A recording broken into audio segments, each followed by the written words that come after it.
Hello dear students, UP board class 12th में भौतिक विज्ञान का एक महत्वपूर्ण चैप्टर पूरा कंप्लीट करेंगे, प्रत्यावर्ती धारा।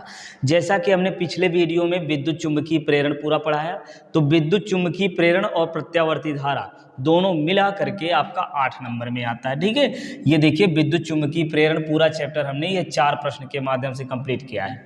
और यदि ये पूरा वीडियो आपने देख लिया ये वाला, तो विद्युत चुंबकीय प्रेरण से संबंधित सारी परिभाषाएं, सारे डेरिवेशन, बहुविकल्पीय प्रश्न और जो लॉन्ग आंसर टाइप प्रश्न होते हैं, शॉर्ट आंसर टाइप, सभी प्रकार के प्रश्न आपके पूरा तैयार हो जाएगा। ठीक इसी प्रकार से, ठीक है, ठीक इसी प्रकार से प्रत्यावर्ती धारा भी हम इन 5 प्रश्नों के माध्यम से कंप्लीट करेंगे। ठीक है, यदि पिछला वीडियो आपने नहीं देखा तो उसको जरूर देख लीजिएगा, लिंक दे देंगे। ठीक है, चलिए प्रत्यावर्ती धारा में ये 5 प्रश्न हैं। 5 प्रश्न कौन से हैं, क्या हैं, कैसे पढ़ना, क्या पढ़ना, इसको समझ लीजिए। पहले, एक समान चुंबकीय क्षेत्र के परितः घूमती कुंडली से उत्पन्न प्रेरित विद्युत वाहक बल पहले निकालेंगे। फिर प्रत्यावर्ती वोल्टेज और प्रत्यावर्ती धारा के लिए व्यंजक निकालेंगे। ठीक है, और साथ ही साथ इसके लिए ग्राफ बनाएंगे। प्रत्यावर्ती धारा और प्रत्यावर्ती वोल्टेज के लिए ग्राफ बनाएंगे। ग्राफ के बाद फिर इससे रिलेटेड 4 परिभाषाएं और हम देंगे। ठीक है, 4 परिभाषाएं कौन कौन सी हैं इसको अभी बताएंगे। ठीक है, कौन सी, चलिए सुन लीजिए। एक आवर्तकाल, आवृत्ति, और फिर कला, फिर इसका महत्तम मान या शिखर मान क्या होता है। ठीक है, और फिर इसके बाद दूसरा प्रश्न होगा आपका प्रत्यावर्ती धारा अथवा वोल्टेज का वर्ग माध्य मूल मान। ठीक है, इसकी परिभाषा और फिर इसके लिए व्यंजक स्थापित करेंगे, यानी सूत्र निकालेंगे इसके लिए। फिर अगला प्रश्न है एलसीआर, प्रत्यावर्ती धारा परिपथ। ठीक है, प्रत्यावर्ती धारा परिपथ में क्या जुड़ा है, एलसीआर परिपथ। एलसीआर मतलब यल प्रेरकत्व वाली कुंडली, सी धारिता का संधारित्र, आर प्रतिरोध वाला तार जुड़ा हो, तीनों चीजें जुड़ी हों, तब हमको निकालना है प्रतिबाधा, और साथ ही साथ धारा और वोल्टेज के बीच कलांतर, अनुनादी आवृत्ति के लिए व्यंजक निकालना। फिर इसके बाद ये आपका ये है एलसी परिपथ। कौन सा, एलसी, गलती से ये हो गया, एलसी परिपथ। एलसी परिपथ में, प्रत्यावर्ती धारा परिपथ में प्रतिबाधा, धारा वोल्टेज के बीच कलांतर, ये निकालना जो यहाँ निकालें, अनुनादी आवृत्ति भी। ठीक, और साथ ही साथ शक्ति और शक्ति गुणांक के लिए व्यंजक स्थापित करेंगे। यहीं देख लेंगे हम लोग वाटहीन धारा क्या होती है, एक लाइन में बहुत आसानी से सारी चीज़ें आपको स्पष्ट होंगी अभी। इसके बाद फिर देखेंगे ट्रांसफार्मर क्या होता है, इसकी संरचना, कार्यविधि का संक्षिप्त वर्णन कीजिए। ठीक है, इस प्रकार से प्रश्न आता है लॉन्ग आंसर टाइप में। ठीक है, पहले हम लोग देखेंगे ट्रांसफार्मर क्या, संरचना बनाएंगे, क्रियाविधि देखेंगे, फिर ऊंचाई अपचाई ट्रांसफार्मर क्या होता है, इसको स्पष्ट रूप से चित्र के द्वारा स्पष्ट रूप से बताएंगे, और साथ साथ यहीं हम निकाल लेंगे परिणमन अनुपात। ठीक, तो इतना इस वीडियो में हम लोग पढ़ेंगे। चलिए देर न करते हुए पहले प्रश्न से शुरुआत करते हैं। एक समान चुंबकीय क्षेत्र के परितः घूमती कुंडली से उत्पन्न प्रेरित विद्युत वाहक बल। तो सबसे पहले मान लेते हैं एक समान चुंबकीय क्षेत्र, ये बी है। क्या है, एक समान चुंबकीय क्षेत्र बी है। ये लो, एक समान चुंबकीय क्षेत्र बी है, और इस एक समान चुंबकीय क्षेत्र में एक आयताकार कुंडली PQRS घूमती है। कौन घूमती है, एक आयताकार कुंडली PQRS, इसमें अक्ष के परितः मान लो इसको घुमाया जाता है। अब ये कुंडली जब घूमेगी भैया चुंबकीय क्षेत्र में, समझिए पिछला वीडियो यदि आपने देखा होगा तो ये और आसान हो जाएगा। तो पिछला वीडियो नहीं देखे हैं तो लिंक दिए हैं, उसको जाकर के पहले उसको देखिए फिर इसको देखिए। ठीक है, तो ये कुंडली जब चुंबकीय क्षेत्र में घूमेगी तो चुंबकीय क्षेत्र, चलिए एक बार फिर बता दे रहे हैं, चुंबक है, चारों तरफ चुंबकीय बल रेखाएं होंगी। कुंडली जब यहाँ पे घूमेगी तो फ्लक्स में परिवर्तन होगा। फ्लक्स में परिवर्तन होता तो क्या क्या होता है, प्रेरित विद्युत वाहक बल उत्पन्न होता, प्रेरित धारा बनने लगती है। फ्लक्स में परिवर्तन से प्रेरित विद्युत वाहक बल और प्रेरित धारा। ठीक है, ये बात होती है। तो अब यहाँ हम शुरुआत में इसको लिखेंगे कैसे, समझिए। पहले कहेंगे कि एक समान चुंबकीय क्षेत्र बी में, एक समान चुंबकीय क्षेत्र बी में क्या है,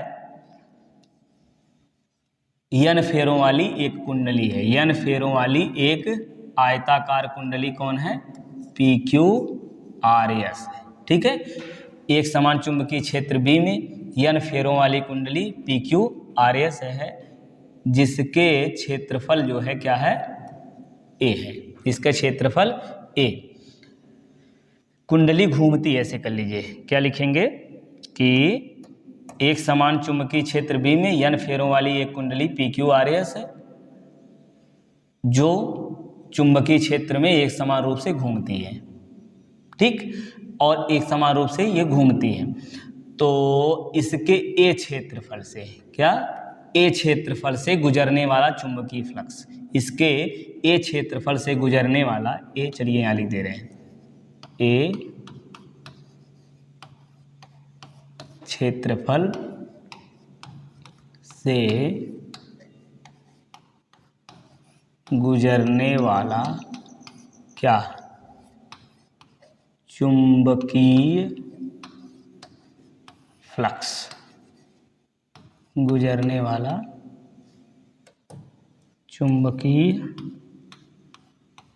फ्लक्स, ठीक है। अब ये चुंबकीय फ्लक्स फाई होता है ना, क्या होता है, चुंबकीय फ्लक्स फाई बराबर मिल जाएगा BA cos थीटा, यही ना होता है। इसको बनाइए समीकरण 1, ठीक। फिर यहाँ नीचे से हम यहाँ मानेंगे कि यदि कुंडली ओमेगा कोणीय वेग से, ओमेगा कोणीय वेग से t समय में, कितनी देर में, t समय में थीटा कोण विस्थापित होती है, थीटा कोण विस्थापित होती है, तो आपका ये कोणीय विस्थापन, तो क्या, कोणीय विस्थापन, कोणीय विस्थापन, ठीक है, कोणीय विस्थापन थीटा। अब ये कोणीय विस्थापन कितना होगा समझिए कि होता है, देखिए वेग बराबर क्या होता है, वेग बराबर होता है विस्थापन बटे क्या, समय, वेग बराबर विस्थापन बटे समय। तो कोणीय वेग बराबर क्या, कोणीय वेग बराबर कोणीय विस्थापन बटे समय। अब कोणीय वेग होता है ओमेगा और कोणीय विस्थापन थीटा बटे समय, ठीक है। अब यहाँ से कोणीय विस्थापन क्या मिलेगा, ओमेगा टी हो जाएगा, है ना, गुणा हो जाएगा ये जाके, तो थीटा बराबर यहाँ आपका क्या मिला, ओमेगा टी, ठीक है। अब यह मान समीकरण 1 में जब रखेंगे, कहाँ रखेंगे, यहाँ लिखिए समीकरण 1 में थीटा का मान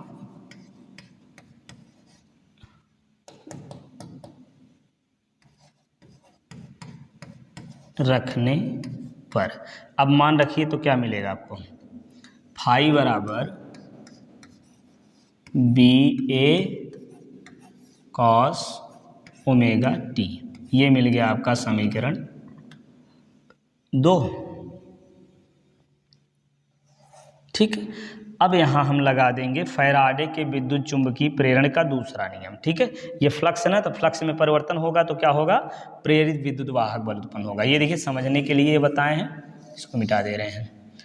अच्छा एक काम और, ये कुंडली किसी एक अक्ष के परिता घूमती है ना, तो वो वाला अक्ष जो है यहाँ हम ऐसे कर दे रहे हैं, ये मान लो कुंडली इसी अक्ष के परिता इस प्रकार से घूम रही है, ठीक। और कुंडली कौन है, PQRS, उसको भी नाम दे दीजिए यहाँ PQRS, ठीक, ये हो गया आपका। अब यहाँ लिखेंगे फैराडे के, क्या लिखेंगे, फैराडे के विद्युत चुंबकीय प्रेरण के दूसरे नियमानुसार, दूसरे नियमानुसार हमको क्या मिलेगा, चलिए इधर लिखते हैं,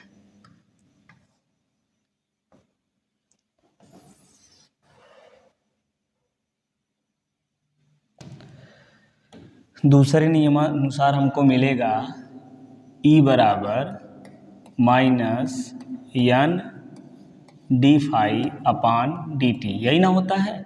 अब समीकरण 2 से यहाँ पे मान रख दीजिए, तो क्या मिलेगा, E बराबर -n डी, फाई की जगह क्या लिखेंगे, बी ए कॉस ओमेगा टी और बटे में डी टी, ये हो गया। ई बराबर, अब देखिए टी के सापेक्ष अवकलन किया जा रहा है तो टी के अलावा ये जो राशि है इसको बाहर कर लीजिए, तो ये मिला माइनस एन बी ए।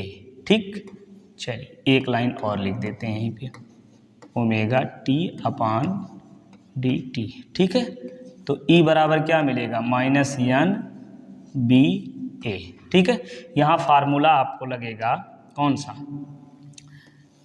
डी कॉस एक्स है ना, डी कॉस एक्स का अवकलन होता है माइनस साइन एक्स। ठीक है, तो अब ये कॉस एक्स का अवकलन जब करेंगे तो क्या आएगा, माइनस साइन एक्स। चलिए लिख देते हैं माइनस साइन एक्स, और एक्स की जगह आपका ओमेगा टी है। ठीक, अब ओमेगा टी का फिर से अवकलन करेंगे तो यहीं आ जाएगा ओमेगा। ठीक, इस ओमेगा को आगे लिख दीजिए, ये माइनस माइनस प्लस हो जाएगा, तो ई बराबर मिलेगा माइनस एन बी ए ओमेगा और ये साइन ओमेगा टी। ठीक, ई का मान ये मिल गया भैया। अच्छा, ये माइनस माइनस प्लस हो जाएगा ना,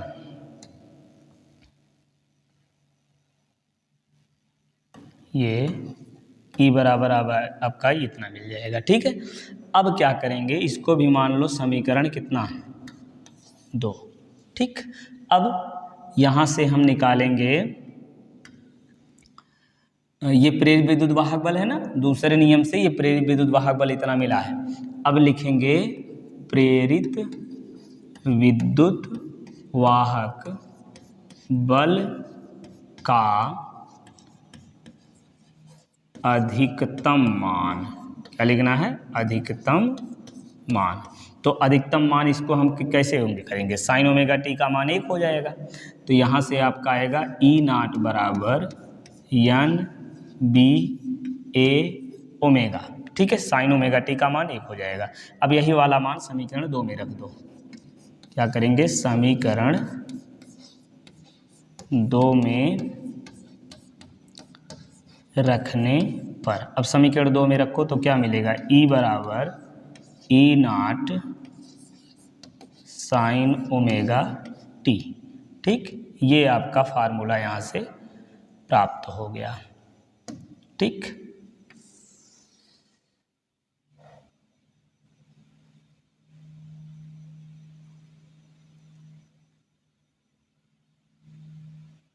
ये मिल गया। ठीक है, ई बराबर ई नाट साइन ओमेगा टी, ये क्या मिल गया, प्रेरित विद्युत वाहक बल। ठीक, आधा काम हो गया ना, चुंबकीय क्षेत्र में, एक समान चुंबकीय क्षेत्र में घूमती हुई कुंडली से उत्पन्न प्रेरित विद्युत वाहक बल मिल गया। ठीक, अब प्रेरित विद्युत वाहक बल के लिए हम ग्राफ निकालेंगे। क्या निकालेंगे, प्रेरित विद्युत वाहक बल के लिए ग्राफ निकालेंगे। तो चलिए ग्राफ निकाल के देखते हैं। पहले यहाँ लिख लेते हैं कि आवर्तकाल, समझिए आवर्तकाल मतलब एक चक्कर पूरा करने में लगा समय। तो यहाँ लिखेंगे यदि कुंडली का आवर्तकाल, क्या लिखें, यदि कुंडली का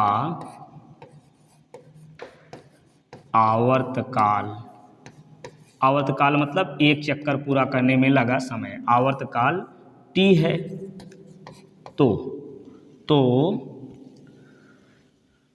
चलिए लिख देते हैं यहाँ पे, तो कोणीय वेग ओमेगा बराबर क्या होगा, कोणीय वेग बराबर क्या होता है, कोणीय विस्थापन बटे समय। तो कोणीय विस्थापन कितना होगा, एक चक्कर पूरा लगाएगा, एक चक्कर पूरा घूम जाएगा तो कितना कोण बनेगा, एक चक्कर पूरा लगाने में कोण कितना बनता है, 360 यानी 2 पाई। तो ओमेगा बराबर 2 पाई अपान, देखिए कोणीय वेग बराबर कोणीय विस्थापन बटे समय, समय कितना लगा t, समझ गए। तो ओमेगा की जगह 2 पाई अपान टी रख देंगे भाई, तो प्रेरित विद्युत वाहक बल ओमेगा के रूप में मिल जाएगा। चलिए अब प्रेरित विद्युत वाहक बल आपका कितना मिला, प्रेरित विद्युत वाहक बल ई बराबर ई नॉट साइन ओमेगा की जगह क्या लिखना है 2 पाई अपान टी इंटू टी, ये है ही। ठीक है, अब देखिए समझिए टी क्या है, ये समय है, एक चक्कर पूरा लगाने में लगा समय है। अब एक चक्कर लगाने में लगा समय, चलिए इस समय को हम डिवाइड करके समझ लेते हैं, समय को डिवाइड करके समझ लेते हैं। एक चक्कर पूरा लगाने में लगा समय जो है वो क्या होता है, एक चक्कर लगाने में लगा समय जो है वो क्या कहलाता है, आवर्तकाल। ठीक है, अब आवर्तकाल को टी मानेंगे तो एक चक्कर पूरा लगाने में लगा समय टी है, तो आधा चक्कर लगाने में कितना समय लगेगा,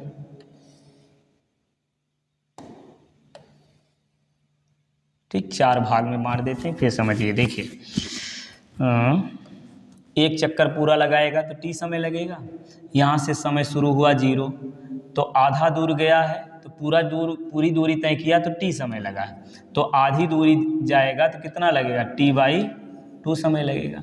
अब इसका देखिए यहाँ से यहाँ तक आधी दूरी हो गई ना, आधी दूरी जाने में लगा समय t/2 हो जाएगा।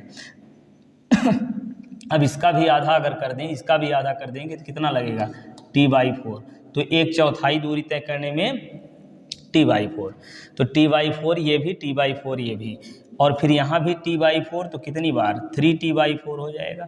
यहाँ पर 4 बार t/4 हुआ, कितना 4 बार t/4 तो काटिए तो t समय हो गया ना, फिर दोबारा चक्कर शुरू होगा तो इसी प्रकार से t/4 करके 1/4 समय क्रम से जोड़ते जाइए, यही करना है आपको। ठीक है, चलिए पहले टेबल बना लेते हैं एक,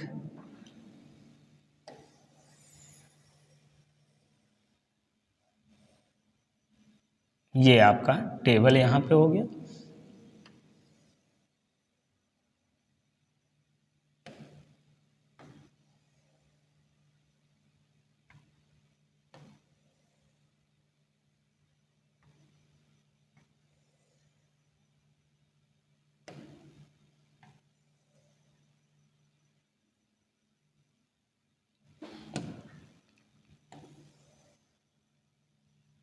चलिए अब जो है ये टेबल आपका हो गया।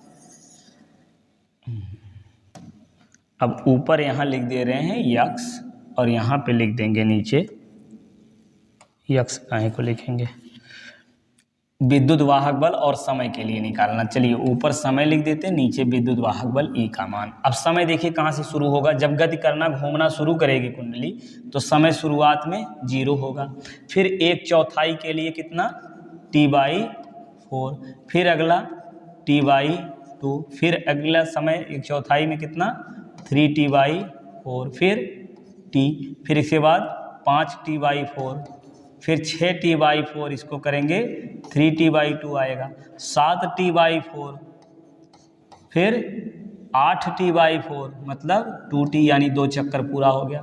तीसरा चक्कर फिर शुरू हो जाएगा कितना 8 के बाद 9t/4, फिर 10t/4, इसको काटेंगे तो आएगा 5t/2, 10, फिर 11t/4, तो ऐसे क्रमशः ये होगा। अब यहाँ विद्युत वाहक बल का मान क्रम से लिखना है, क्या लिखना है, विद्युत वाहक बल का मान। तो जब t का मान यहाँ 0 रखेंगे, समझिए स्मॉल t का मान यहाँ जब आप 0 रखेंगे तो कितना आएगा, चलिए लिख के बता देते हैं, E0 साइन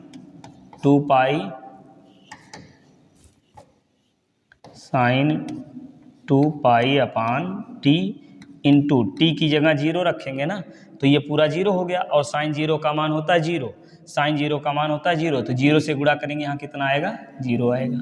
फिर यहाँ t की जगह कितना लिखना है, यहाँ t की जगह जो है लिखना है 0, कितना लिखना है, t की जगह 0 रख दिए हैं।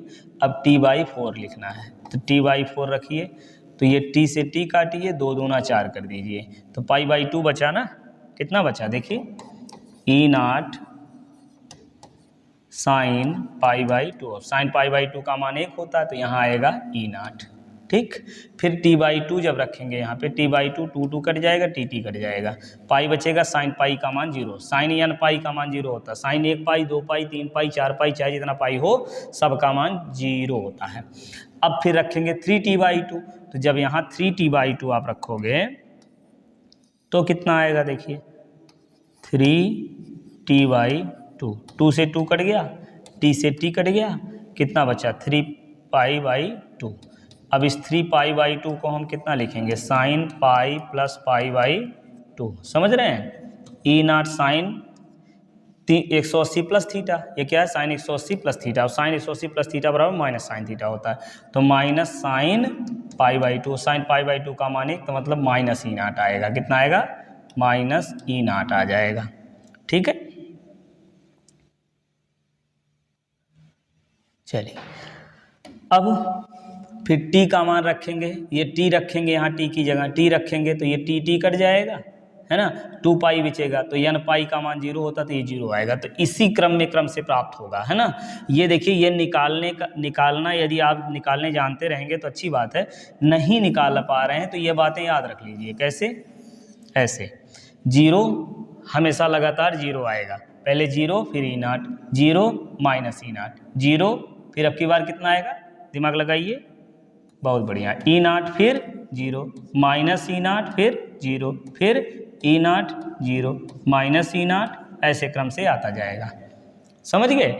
अब देखिए ई का 3 मान प्राप्त हुआ, यहाँ पे ई के कितने मान प्राप्त हुए हैं, 3 मान प्राप्त हुए हैं। अब इन तीनों मानों की सहायता से हमको निकालना है ग्राफ, ठीक है। चलिए ग्राफ बनाते हैं अब हम। अब ये ठीक, चलो यहाँ तक खींच देते हैं। अब ई के 3 मान हैं, इन तीनों मानों को यहाँ दिखा दीजिए, क्या हो गया 0 और ये ई नॉट और इधर माइनस ई नॉट, ठीक। अब एक चक्कर यहाँ मान लो पूरा हो रहा है, t समय लग रहा है, कितना t, और ये आधा वाला t/2, फिर इसका भी आधा कितना बनेगा, इसका भी आधा बन जाएगा t/4, और इसका आधा ये वाला 3t/2। ऐसे 4 पार्ट में इसको डिवाइड कर लीजिए, एक चक्कर यहाँ पूरा हुआ, दूसरा यहाँ, इसका भी आधा 4 भाग में बांट लो। t के बाद कितना लिखना है 5t/4, फिर 3t/2, फिर 7t/4, फिर 2t, ठीक है। चलिए इतना पर्याप्त है। अब जो है ये क्रम से मान रखिए, जब t का मान 0, जब t का मान 0 तो फिर e का मान भी 0 आ गया, ये पॉइंट मिल गया। फिर t का मान π/4 तो e का मान ई नॉट यानी ऊपर, ये ठीक,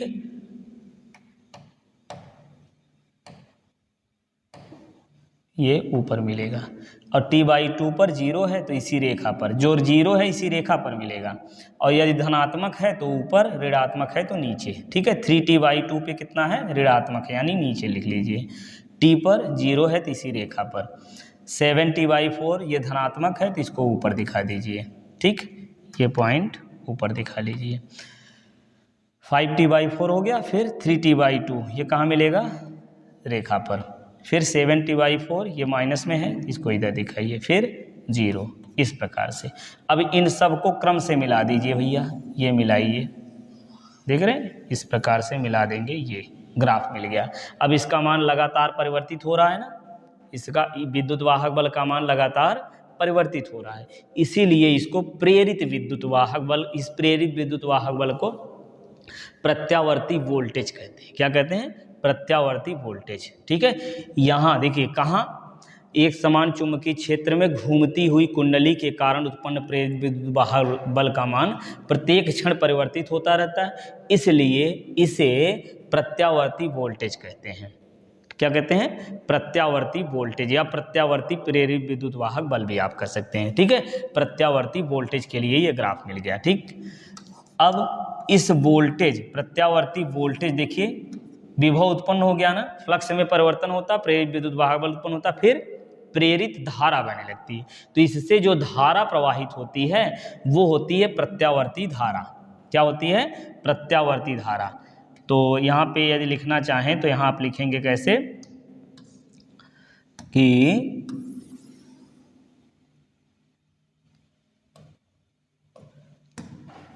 यहाँ लिखेंगे प्रत्यावर्ती वोल्टेज, या यहाँ पे पूरा बात ये लिखेंगे कि प्रेरित विद्युत वाहक बल का मान प्रत्येक क्षण परिवर्तित हो रहा है। प्रेरित विद्युत वाहक बल का मान प्रत्येक क्षण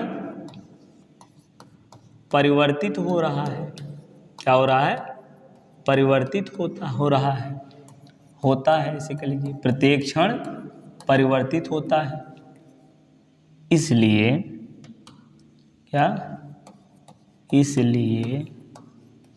इसे क्या कहते हैं? इसलिए इसे प्रत्यावर्ती वोल्टेज, प्रत्यावर्ती मतलब लगातार बदल रहा है, ये वोल्टेज प्रत्यावर्ती वोल्टेज कहते हैं। इसलिए इसे प्रत्यावर्ती वोल्टेज कहते हैं। ठीक, और प्रत्यावर्ती वोल्टेज समीकरण क्या मिल गया? प्रत्यावर्ती वोल्टेज कहते हैं और इसके संगत बहने वाली धारा, इसके संगत बहने वाली या उत्पन्न, ठीक है, ये उत्पन्न हो रही है ना, इसके संगत उत्पन्न प्रेरित धारा, इसके संगत उत्पन्न प्रेरित धारा को क्या कहते हैं? प्रत्यावर्ती धारा कहते हैं। ठीक है, एकदम आसान शब्द में इस प्रकार से आप लिख लेंगे तो याद रहेगा हमेशा। ठीक है, अब यहाँ पे हम लिख देते हैं प्रत्यावर्ती वोल्टेज और प्रत्यावर्ती धारा समीकरण है। नीचे लिखेंगे प्रत्यावर्ती वोल्टेज समीकरण। प्रत्यावर्ती वोल्टेज समीकरण क्या है? E बराबर E0 साइन ओमेगा टी। ठीक, अब फिर नीचे लिखेंगे अच्छा, ये प्रत्यावर्ती वोल्टेज के लिए देखिए ऐसे भी दिखा देंगे, V बराबर V0 साइन ओमेगा टी। ठीक, अब फिर प्रत्यावर्ती धारा समीकरण, प्रत्यावर्ती धारा समीकरण। ठीक है, अच्छा एक बात ये देखिए, E क्या है? इसमें प्रत्यावर्ती वोल्टेज है, या कह लीजिए प्रेरित विद्युत वाहक बल है। ये प्रेरित विद्युत वाहक बल का अधिकतम मान है। ये क्या है? कोणीय वेग है, t समय है। वोल्टेज प्रत्यावर्ती वोल्टेज भी हो गया, प्रत्यावर्ती वोल्टेज का अधिकतम मान, ये क्या है? कोणीय वेग, ये समय है। अब प्रत्यावर्ती धारा समीकरण क्या बनेगा? I बराबर I0 साइन ओमेगा टी। ठीक है, सारी बातें एक एक चीज क्रम से हम जो सारी चीज़ों को एक एक करके समझेंगे। ये प्रत्यावर्ती वोल्टेज हो गया, ये आपकी प्रत्यावर्ती धारा हो गई। ठीक है, चलिए अब इसके बाद कुछ परिभाषाएं हम यहाँ पे समझ लेते हैं। पहली परिभाषा आवर्तकाल। क्या? आवर्तकाल। चलिए यहीं छोटा छोटा लिख दे रहे हैं। अब समझना है हमको क्या? आवर्तकाल। आवर्तकाल, टाइम पीरियड। ठीक, आवर्तकाल क्या होता है? एक चक्कर पूरा करने में लगा समय जो है वो क्या कहलाता है? आवर्तकाल। पहली परिभाषा हम जानेंगे यहाँ आवर्तकाल के बारे में, और दूसरी परिभाषा हम देखेंगे आवृत्ति। क्या? आवृत्ति। ठीक, इसके बाद तीसरी परिभाषा प्रत्यावर्ती धारा। क्या? आप समझ लीजिए, पूरा लिख दिए हैं, प्रत्यावर्ती समझ लीजिए। प्रत्यावर्ती धारा का आयाम, प्रत्यावर्ती धारा का आयाम अथवा शिखर मान। क्या? आयाम अथवा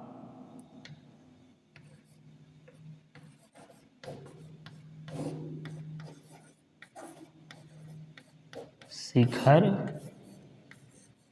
मान। ठीक, ये तीन परिभाषाएं। और चौथी परिभाषा हमको देखना है क्या? कला के बारे में। क्या? कला। ठीक है, आर्ट वाला कला नहीं है, ये फेज। ठीक, चलिए अब एक एक करके इन तीनों परिभाषाओं को फटाक से याद कर लेते हैं। आवृत्ति आवर्तकाल तो आपको पता है, आवर्तकाल क्या होता है? एक चक्कर, प्रत्यावर्ती धारा के एक चक्कर पूरा करने में लगा समय। प्रत्यावर्ती धारा के एक चक्कर पूरा करने में लगा समय, एक चक्कर पूरा करने में लगा समय आवर्तकाल कहलाता है। इसको कैपिटल टी से प्रदर्शित करते हैं। खत्म। आवृत्ति समझिए, एक सेकंड में चक्करों की संख्या। प्रत्यावर्ती धारा के एक सेकंड में क्या, एक सेकंड में चक्करों की संख्या जो है वो क्या होती है? आवृत्ति होती है। इसको एफ से प्रदर्शित करते हैं। इसकी मात्रक जो है, इसका आवृत्ति का मात्रक क्या होता है? हर्ट्ज। इसका मात्रक क्या होता है? हर्ट्ज। ठीक, या सेकंड इनवर्स भी कह सकते हैं, है ना? ठीक, चलिए अब आवृत्ति ये भी समझ लीजिए। जो घरों में विद्युत धारा प्रवाहित होती है, जो धारा कहाँ प्रवाहित होती है? घरों में जो विद्युत धारा प्रवाहित होती है वो, उसकी आवृत्ति जो होती है वो होती है कितनी? जो घरों में विद्युत धारा प्रवाहित होती है उसकी आवृत्ति होती है 50 हर्ट्ज। कितनी होती है? 50 हर्ट्ज। चलिए लिख दे रहे हैं, आवृत्ति कितनी होती है? 50 हर्ट्ज। घरों में जो विद्युत धारा प्रवाहित होती है उसकी आवृत्ति कितनी होती है? 50 हर्ट्ज। अब एक बात यहीं समझ लीजिए कि प्रत्यावर्ती धारा जो होती है वो एक चक्कर में, ये एक दो बार शून्य होती है। एक चक्कर में 2 बार शून्य होती है। एक चक्कर में प्रत्यावर्ती धारा 2 बार शून्य होती है। ठीक है। अब एक सेकंड में समझिए, एक सेकंड में चक्करों की संख्या आवृत्ति होती है और घरों में जो धारा प्रवाहित होती है उसकी आवृत्ति 50 हर्ट्ज होती है। ठीक है, 50 हर्ट्ज होती मतलब एक सेकंड में 50 चक्कर लगाएगी। एक सेकंड में 50 चक्कर लगाएगी। एक चक्कर में 2 बार शून्य होती है। एक चक्कर में 2 बार शून्य होती है। तो एक सेकंड में कितनी बार शून्य होगी? 100 बार। बहुत बढ़िया। तो एक सेकंड में ये प्रत्यावर्ती धारा 100 बार शून्य होती है। इसका मतलब जो धारा, यहाँ जो बल्ब जल रहा है, लाइट जो जल रही है, वो एक सेकंड में कितनी बार बुझ रहा है? 100 बार। अब दृष्टिबंधिता एक दोष होता है आँख में, जिसके कारण ये हमको लगातार जलता हुआ प्रतीत होती है। ठीक है, लगातार जलती हुई दिखाई देती है। ठीक है, इतनी जल्दी जल्दी होती है। जैसे यहाँ पे हाथ देख रहे हैं ना, ये इधर चला गया, दिख पाया? बीच में नहीं दिखा ना, कब यहाँ तक कब यहाँ पहुँच गया। या फैन चलता हुआ आप देखेंगे तो वो लगेगा तीनों पत्तियाँ एक में, सभी पत्तियाँ जुड़ी हुई हैं, ऐसा प्रतीत होगा। जैसे लगेगा सब जुड़ गई हैं, एक हो गया है। समझ रहे हैं? ये ऐसा क्यों होता है? जहाँ नहीं पत्ती है वहाँ भी दिखाई देती है पत्ती। समझ रहे हैं? तो ये ऐसा जो है दृष्टिबंधिता दोष के कारण ऐसा होता है। ठीक, चलिए आवृत्ति के बाद अब समझते हैं प्रत्यावर्ती धारा का आयाम अथवा शिखर मान। तो प्रत्यावर्ती धारा के अधिकतम मान या महत्तम मान को उसका आयाम या शिखर मान कहते हैं। इसमें ये आई नॉट क्या है? आई नॉट जो है यही क्या है? प्रत्यावर्ती धारा का अधिकतम मान है। और कला फेज प्रत्यावर्ती धारा की किसी क्षण स्थिति और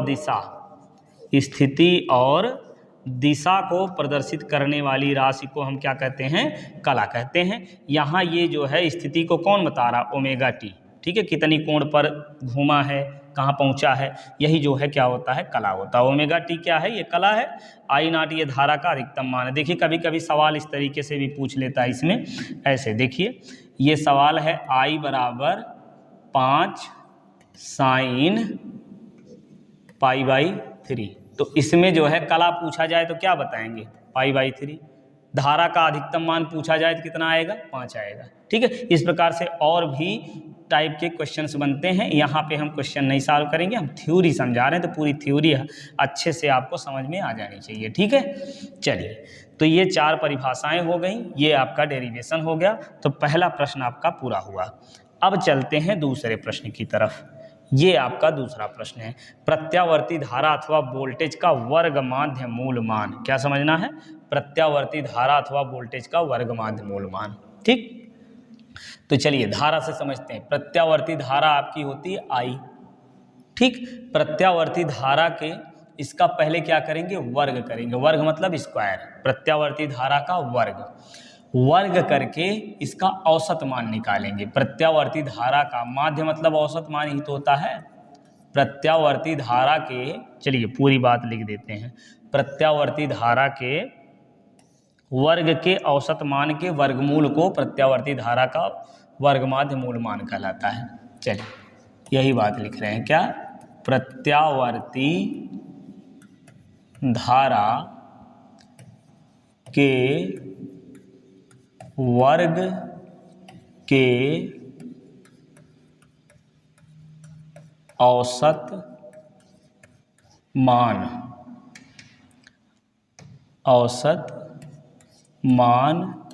के मूल मतलब वर्गमूल को क्या कहते हैं? प्रत्यावर्ती धारा का वर्ग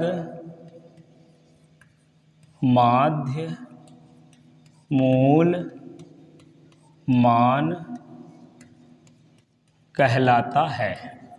ठीक है, इसको प्रस्तुत करते हैं IRMS।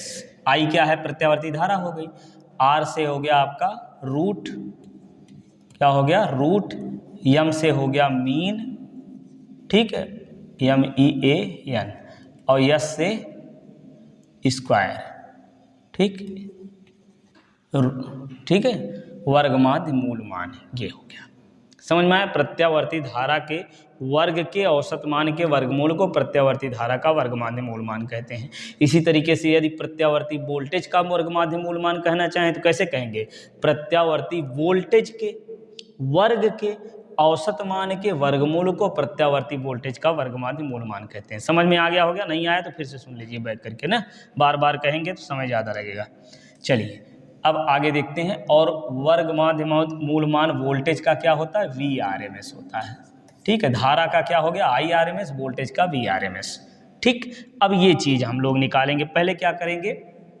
प्रत्यावर्ती धारा समझिए। प्रत्यावर्ती धारा जो है वो क्या होती है? I बराबर I not sine omega T, यही ना होता है। तो अब एक काम करिए, पहले हम निकालते हैं प्रत्यावर्ती धारा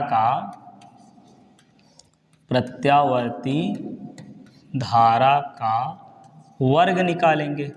ठीक है, वर्ग करके वर्ग का औसत मान।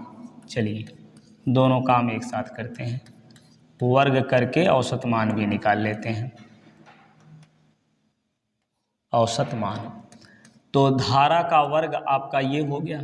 औसत मान मतलब सबको जोड़ करके बटे संख्या से भाग देनी पड़ेगी ना, तो कुल जोड़ने के लिए जो है I का ये जो है समाकलन करेंगे। कहाँ से कहाँ तक? 0 से 1 चक्कर के लिए, 0 से T समय के लिए, और औसत मान निकालना है तो समय से यहाँ पे भाग दे देना है। ठीक है, तो ये आपका आएगा क्या?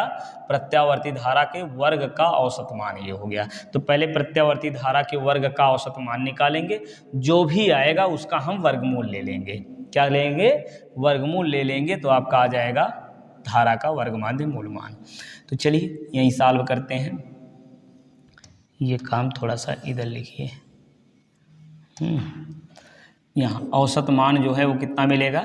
धारा का वर्ग किए हैं, औसत मान मतलब 0 से T तक पूरा जोड़ लेंगे और T से भाग दे देंगे। अब आपको पता है, क्या पता है? ओमेगा बराबर हम लोग लिखे थे अभी क्या? 2 पाई अपान T। तो यहाँ से T बराबर क्या मिलेगा? 2 पाई अपान ओमेगा, यही ना, 2 पाई अपान ओमेगा। अच्छा, यहाँ 1 अपान T है, तो 1 अपान T जब करेंगे तो ये भी उलट जाएगा, आएगा ओमेगा अपान 2 पाई। ठीक है, तो ये 1 अपान T की जगह हमको लिखना है क्या? क्या अब लिखे हैं? ओमेगा अपान 2 पाई रख दीजिए। ओमेगा, यहाँ लिखेंगे ओमेगा अपान 2 पाई, और ये समाकलन कहाँ से? 0 से T तक। T का मान कितना है? ये 2 पाई अपान ओमेगा, और ये आपका I स्क्वायर। ठीक है, I का मान क्या होता है? वो जो मान होता है उसको पहले रख दीजिए, ओमेगा अपान 2 पाई। ये 0 से कहाँ तक? 2 पाई अपान ओमेगा। I का मान क्या होता है? I not sine omega T. ठीक है, अब स्क्वायर है तो भैया स्क्वायर तो लगाना ही है, ये हो गया। अब यहाँ से क्या करिए? I नॉट स्क्वायर को कर लीजिए बाहर।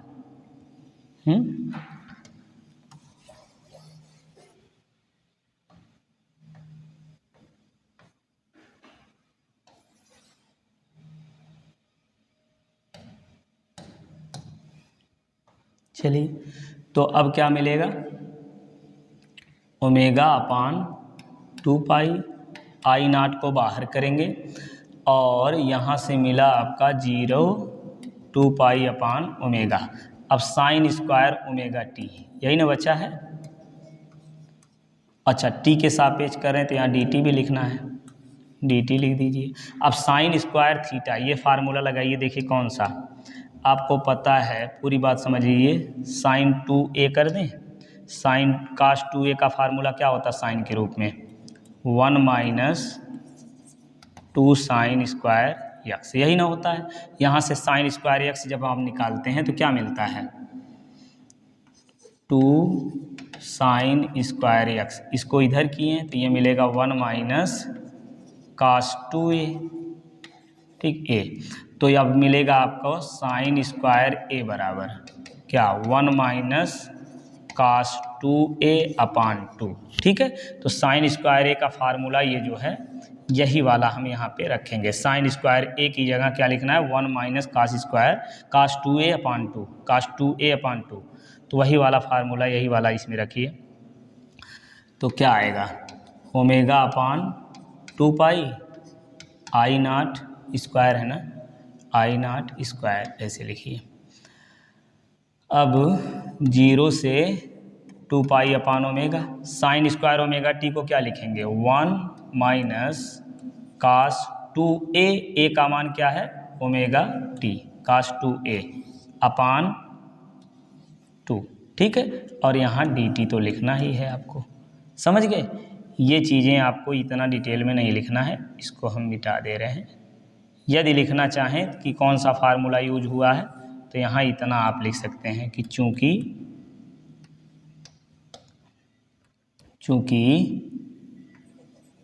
साइन स्क्वायर ए बराबर 1 माइनस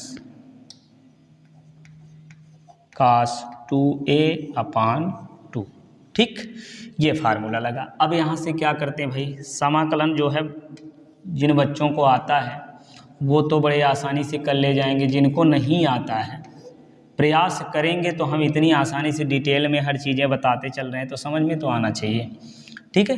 चलिए, अब 1/2 हो जाएगा, 1/2 का पहले समाकलन कर लीजिए, यहाँ लिखेंगे 1/, या तो एक काम करिए 2 को बाहर कर लीजिए, 2 दूना 4 हो जाएगा ये आपका, ठीक है।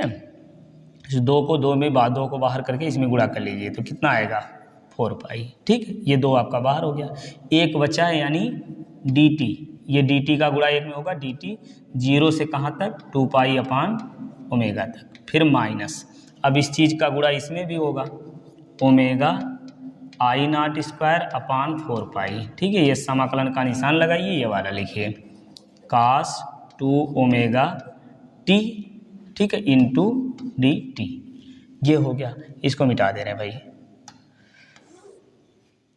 अब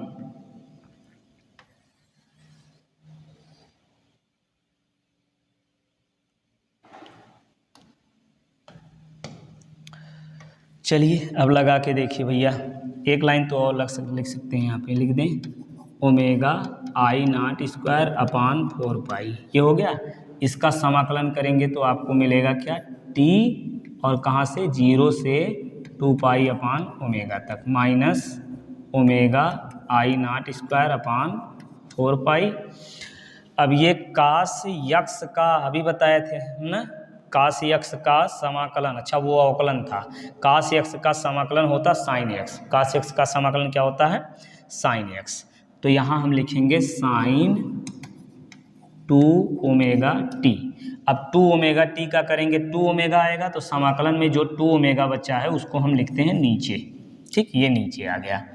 अब समाकलन कहाँ से कहाँ तक किया गया है, 0 से 2 पाई अपान ओमेगा तक, 0 से 2 पाई अपान ओमेगा तक। अब यही लिमिट जो है हमको यहाँ पे रखना है जी। चलिए रखते हैं, पहले अपर लिमिट फिर लोअर लिमिट, ठीक। तो ये आपका आया कितना, ओमेगा आई नॉट स्क्वायर अपान 4 पाई, ठीक। ये लिमिट रखिए, पहले अपर लिमिट फिर माइनस लोअर लिमिट। टी की जगह क्या लिखेंगे, 2 pi upon omega, 2 pi upon omega, फिर माइनस 0 हो जाएगा आपका। इसका काम तो हो गया। इसमें भी रखिए वैसे लिमिट, माइनस ये वाला लगाइए, ये मिला है ओमेगा आई नॉट स्क्वायर अपान 4 पाई ये वाला, और एक काम करिए 2 ओमेगा को भी यहीं ले आ दीजिए, ये आपका 4 पाई और इंटू 2 ओमेगा, इसको बाहर करिए।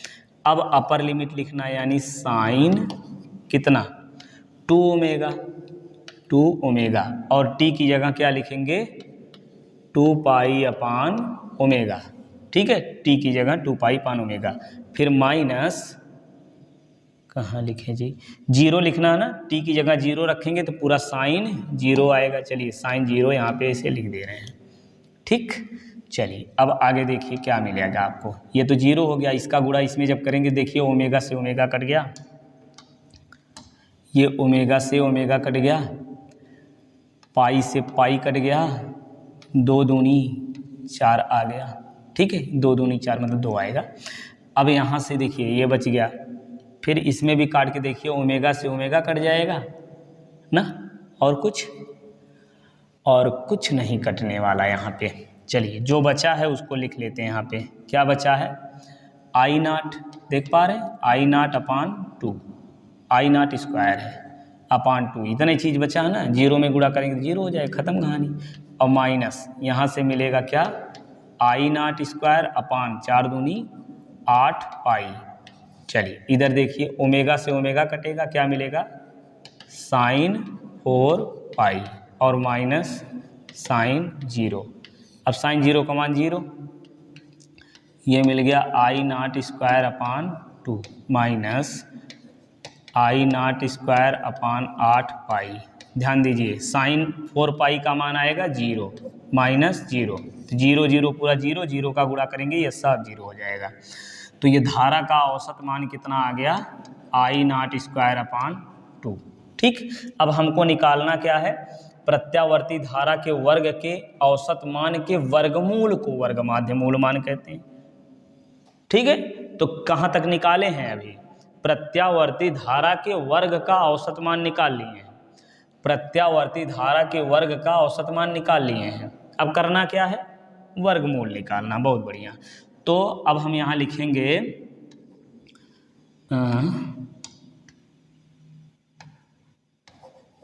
प्रत्यावर्ती धारा के वर्ग के औसत मान का वर्गमूल, चलिए यहीं लिख देते हैं वर्गमूल, ठीक है। वर्गमूल कितना बनेगा, आई आर एम एस, यही ना है वर्ग माध्य मूल मान। अब इसका वर्गमूल निकाल लीजिए, वर्गमूल मतलब करड़ी में आई नॉट स्क्वायर बटे 2, तो ये आपका आएगा आई आर एम एस बराबर क्या मिलेगा, आई नॉट, जब बाहर करेंगे रूट से 2 बार है ना, तो ये आएगा आई नॉट अपान अंडर रूट 2। तो ये आपका फार्मूला यहाँ से बन गया भैया, ठीक। ये आई आर एम एस बराबर ये आपका फार्मूला आ गया, ठीक है। चलिए मेन फार्मूला ये आपका मिल गया आई आर एम एस। ठीक इसी प्रकार यदि लिखना चाहें वोल्टेज का वर्ग माध्य मूल मान, तो यहाँ पे आप लिखेंगे, चलिए एक आयताकार बॉक्स में करके हम यहीं पे बना दे रहे हैं, आप जो है नीचे लिख लीजिएगा, ठीक है। क्या लिखेंगे यहाँ पे, हम लिखेंगे इसी प्रकार, यहाँ लिखेंगे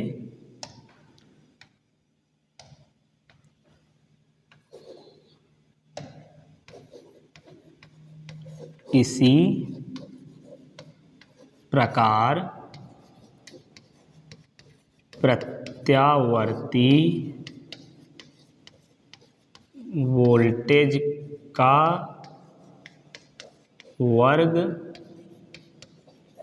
माध्य मूल मान, ये कितना होगा VRMS, और ये बराबर कितना होगा V0/√2।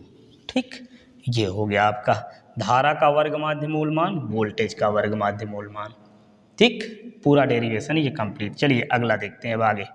ये समझ में आया होगा, देखिए बार बार रिवाइज नहीं करेंगे, जिनको नहीं समझ में आया है फिर से पूरा देख लीजिए, अच्छे से समझ में आ जाएगा। ठीक है, चलिए आगे बढ़ते हैं, अगला प्रश्न देखते हैं।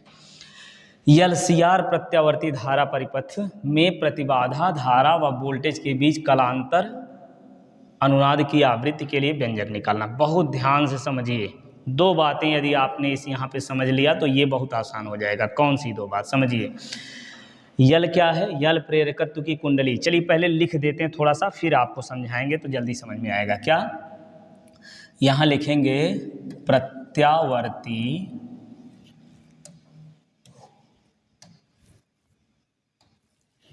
ये ले लीजिए, क्या लिखेंगे?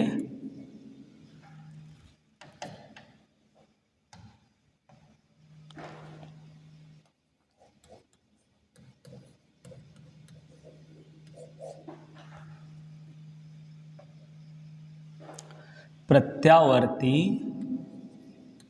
धारा परिपथ में क्या जुड़ा है?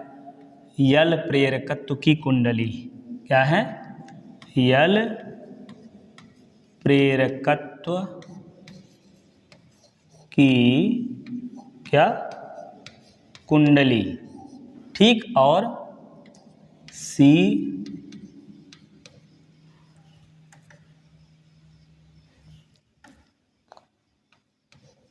धारिता का क्या है? संधारित्र। सी धारिता का संधारित्र और आर प्रतिरोध वाला तार जुड़ा हो। आर प्रतिरोध वाला तार जुड़ा हो। ठीक, अब ये परिपथ पहले बना देते हैं हम। क्या जुड़ा है? यल प्रेरकत्व वाली कुंडली। चलिए यल प्रेरकत्व वाली कुंडली जोड़ दिए,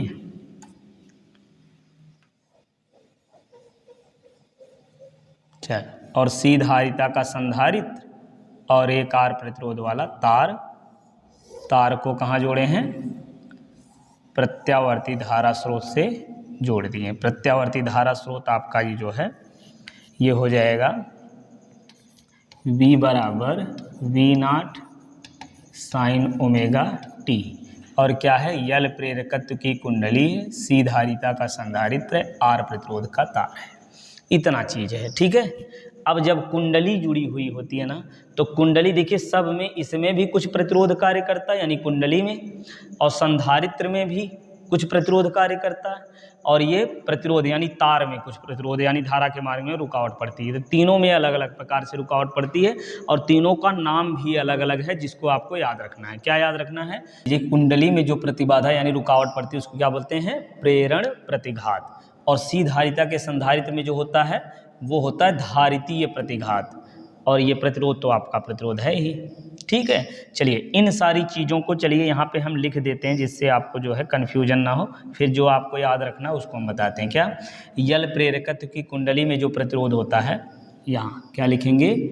यल प्रेरकत्व की कुंडली का प्रतिरोध क्या है? प्रतिरोध, इसको जो है बोलते हैं प्रेरण प्रतिघात। प्रतिरोध को प्रेरण प्रतिघात कहते हैं। इतना लिख सकते थे, लेकिन हम डायरेक्ट लिख रहे हैं। क्या लिखेंगे? कि यल प्रेरकत्व की कुंडली का प्रेरण प्रतिघात का प्रेरण प्रतिघात क्या है? यक्सेल। ठीक, और फिर लिखेंगे सी धारिता के क्या? सी धारिता के संधारित्र का, सी धारिता के संधारित्र का धारितीय प्रतिघात। धारितीय प्रतिघात क्या है, यक्स सी। ठीक, अच्छा, धारितीय प्रतिघात सी और विभवांतर यही मान लेते हैं, विभवांतर इसका क्या, विभवांतर क्या, ये वी यल। ठीक है, और धारिता में इसमें विभवांतर क्या मानेंगे, ध्यान से समझिए भैया। देखिए, यल प्रेरकत्व की कुंडली का प्रेरण प्रतिघात एक्सएल हो गया, सिरों के बीच का विभवांतर यहाँ वी एल लिखे हैं। ठीक, तो सी धारिता के संधारित्र का धारितीय प्रतिघात एक्स सी हो गया, तो विभवांतर कितना होगा, बहुत बढ़िया, वी सी। ठीक है, विभवांतर आपका क्या हो गया, वी सी। और फिर आर प्रतिरोध के तार, आर प्रतिरोध के सिरों के बीच का विभवांतर, इसमें तो प्रतिरोध आपका आर है ही, आर प्रतिरोध के तार, या लिखना होगा आर प्रतिरोध के तार, आर प्रतिरोध के तार के सिरों के बीच का क्या, विभवांतर वी आर। ठीक है, और प्रत्यावर्ती धारा आपकी आई हो जाएगी, प्रत्यावर्ती धारा, प्रत्यावर्ती, चलिए नीचे लिख देते हैं, प्रत्यावर्ती धारा, प्रत्यावर्ती धारा आई बराबर क्या है, आई नॉट, चलिए आई है, बस इतना ही लिखिए, ये कलांतर अभी बाद में पता चलेगा, धारा आई है। ठीक, इतनी बात हो गई। ये चीज आपको स्पष्ट शब्दों में ऐसे लिखना, क्या, यल प्रेरकत्व की कुंडली का प्रेरण प्रतिघात एक्सएल। चलिए यहाँ भी लिख देते हैं, यल प्रेरकत्व की कुंडली का प्रेरण प्रतिघात क्या है, एक्सएल। सी धारिता के संधारित्र का धारितीय प्रतिघात एक्स सी, आर प्रतिरोध वाले तार का प्रतिरोध है ही। अब इनके सिरों के बीच का विभवांतर क्रमशः क्या है, वी एल वी सी और ये वी आर है। ठीक, अब याद जो रखना है ये आपको कोई नहीं बताएगा, सुनिए क्या, कि जब संधारित्र जुड़ा हो, आपको ये बात याद रखनी है, जब संधारित्र जुड़ा हो, संधारित्र में धारा आगे होती है, ये बात याद रखना, संधारी धारा, धारित्र में देखिए धारा दिख रहा है ना, शब्द दिख रहा है, शब्द समझिए, शब्द संधारित, धारी में धारा ये दिख रहा है ना, धारी धारा। ठीक है, तो संधारित्र में धारा आगे होती है और प्रेरकत्व में वोल्टेज आगे होता है, इतनी बात याद रखनी है। वो कितना आगे होता है, 90 अंश कलांतर से। ठीक, तो ये बात आपको फिर लिखनी है, चलिए लिख देते हैं, क्या, सी धारिता के संधारित्र में के सिरों के बीच का विभवांतर धारा से क्या होता है, पीछे होता है, धारा आगे होती है, संधारित्र में क्या होता है, धारा आगे होती है, और यल प्रेरकत्व वाली कुंडली में धारा 90 अंश कलांतर से पश्चिमगामी होती है, यानी पीछे होती है। आर प्रतिरोध वाले तार में धारा और वोल्टेज दोनों के बीच का कलांतर समान होता है। ठीक, याद हो गई बात कि नहीं, फिर से सुनाएं, क्या, लो एक बार लिख दे रहे हैं, यहाँ लिख दे रहे हैं भैया, संधारित्र क्या है आपका, संधारित्र, संधारित्र के सिरों के बीच का ये जो विभवांतर होता है ना, ये पीछे होता है, होती है धारा आगे। संधारित्र में धारा आगे होती है कितना, 90 अंश कलांतर से। संधारित्र में धारा वोल्टेज से 90 अंश कलांतर से अग्रगामी होती है, धारा किधर होती है, अग्रगामी होती है, आगे होती है, समझ गए। और प्रेरकत्व यानी कुंडली लगी हुई है, ठीक है, कुंडली यदि है तो क्या होता है, धारा पीछे होती है, वोल्टेज आगे होता है, ठीक है, वोल्टेज आगे होता है, धारा पीछे होती है। और यदि प्रतिरोध जुड़ा हुआ है, क्या जुड़ा हुआ है, प्रतिरोध जुड़ा हुआ है, तो प्रतिरोध में क्या होता है, धारा और वोल्टेज दोनों के बीच कलांतर समान होता है, एक साथ साथ चलती हैं, वोल्टेज और धारा दोनों साथ साथ चलती हैं। प्रेरकत्व में वोल्टेज आगे चलता है, संधारित्र में धारा आगे चलती है। ये बात आपको याद ही रखनी होगी, ये नहीं याद कर पाएंगे तो ये बिल्कुल नहीं समझ में आएगा, याद तो हो ही गया होगा। चलिए इसको कथन के रूप में थोड़ा सा लिख देते हैं, जिससे आपको नोट्स बनाने में आसानी हो, ठीक है।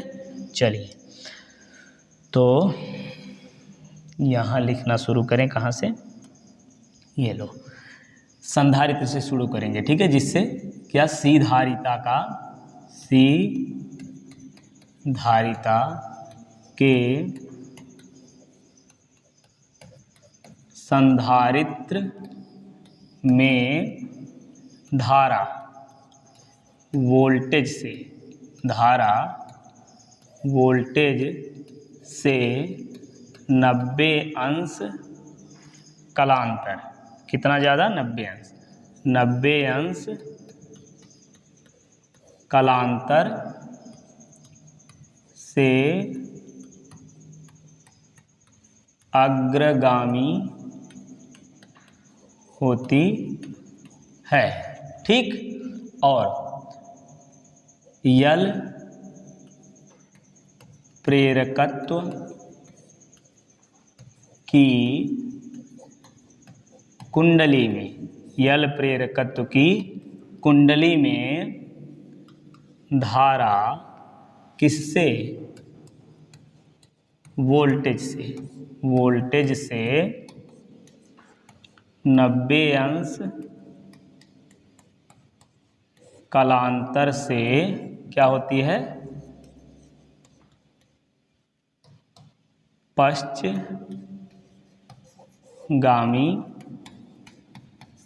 होती है। ठीक, आर प्रतिरोध में धारा व वोल्टेज क्या होते हैं, समान कला में होते हैं, समान कला में होते हैं। ठीक है, चलिए अब इसी चीज़ के लिए, अब यही चीज़ जो है आपको ग्राफ में दिखाना है। ठीक है, अब इसी ग्राफ की सहायता से हम जो है डेरिवेशन करेंगे। चलिए,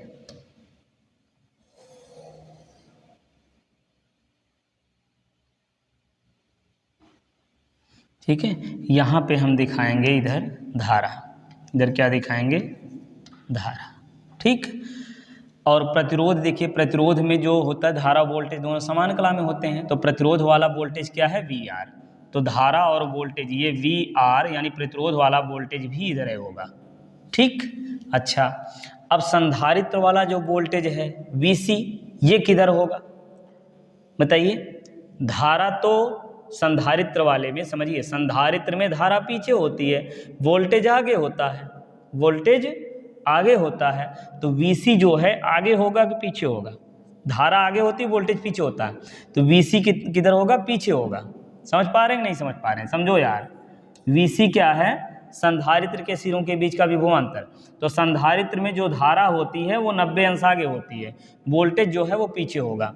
अब धारा इधर है ना, तो ये वोल्टेज किधर होगा, पीछे होगा, 90 अंश पीछे होगा, 90 अंश पीछे होगा। ये धारा इधर जा रही है, इसका 90 अंश यही ना आएगा, तो वोल्टेज ये जो है आपका VC इधर आ जाएगा।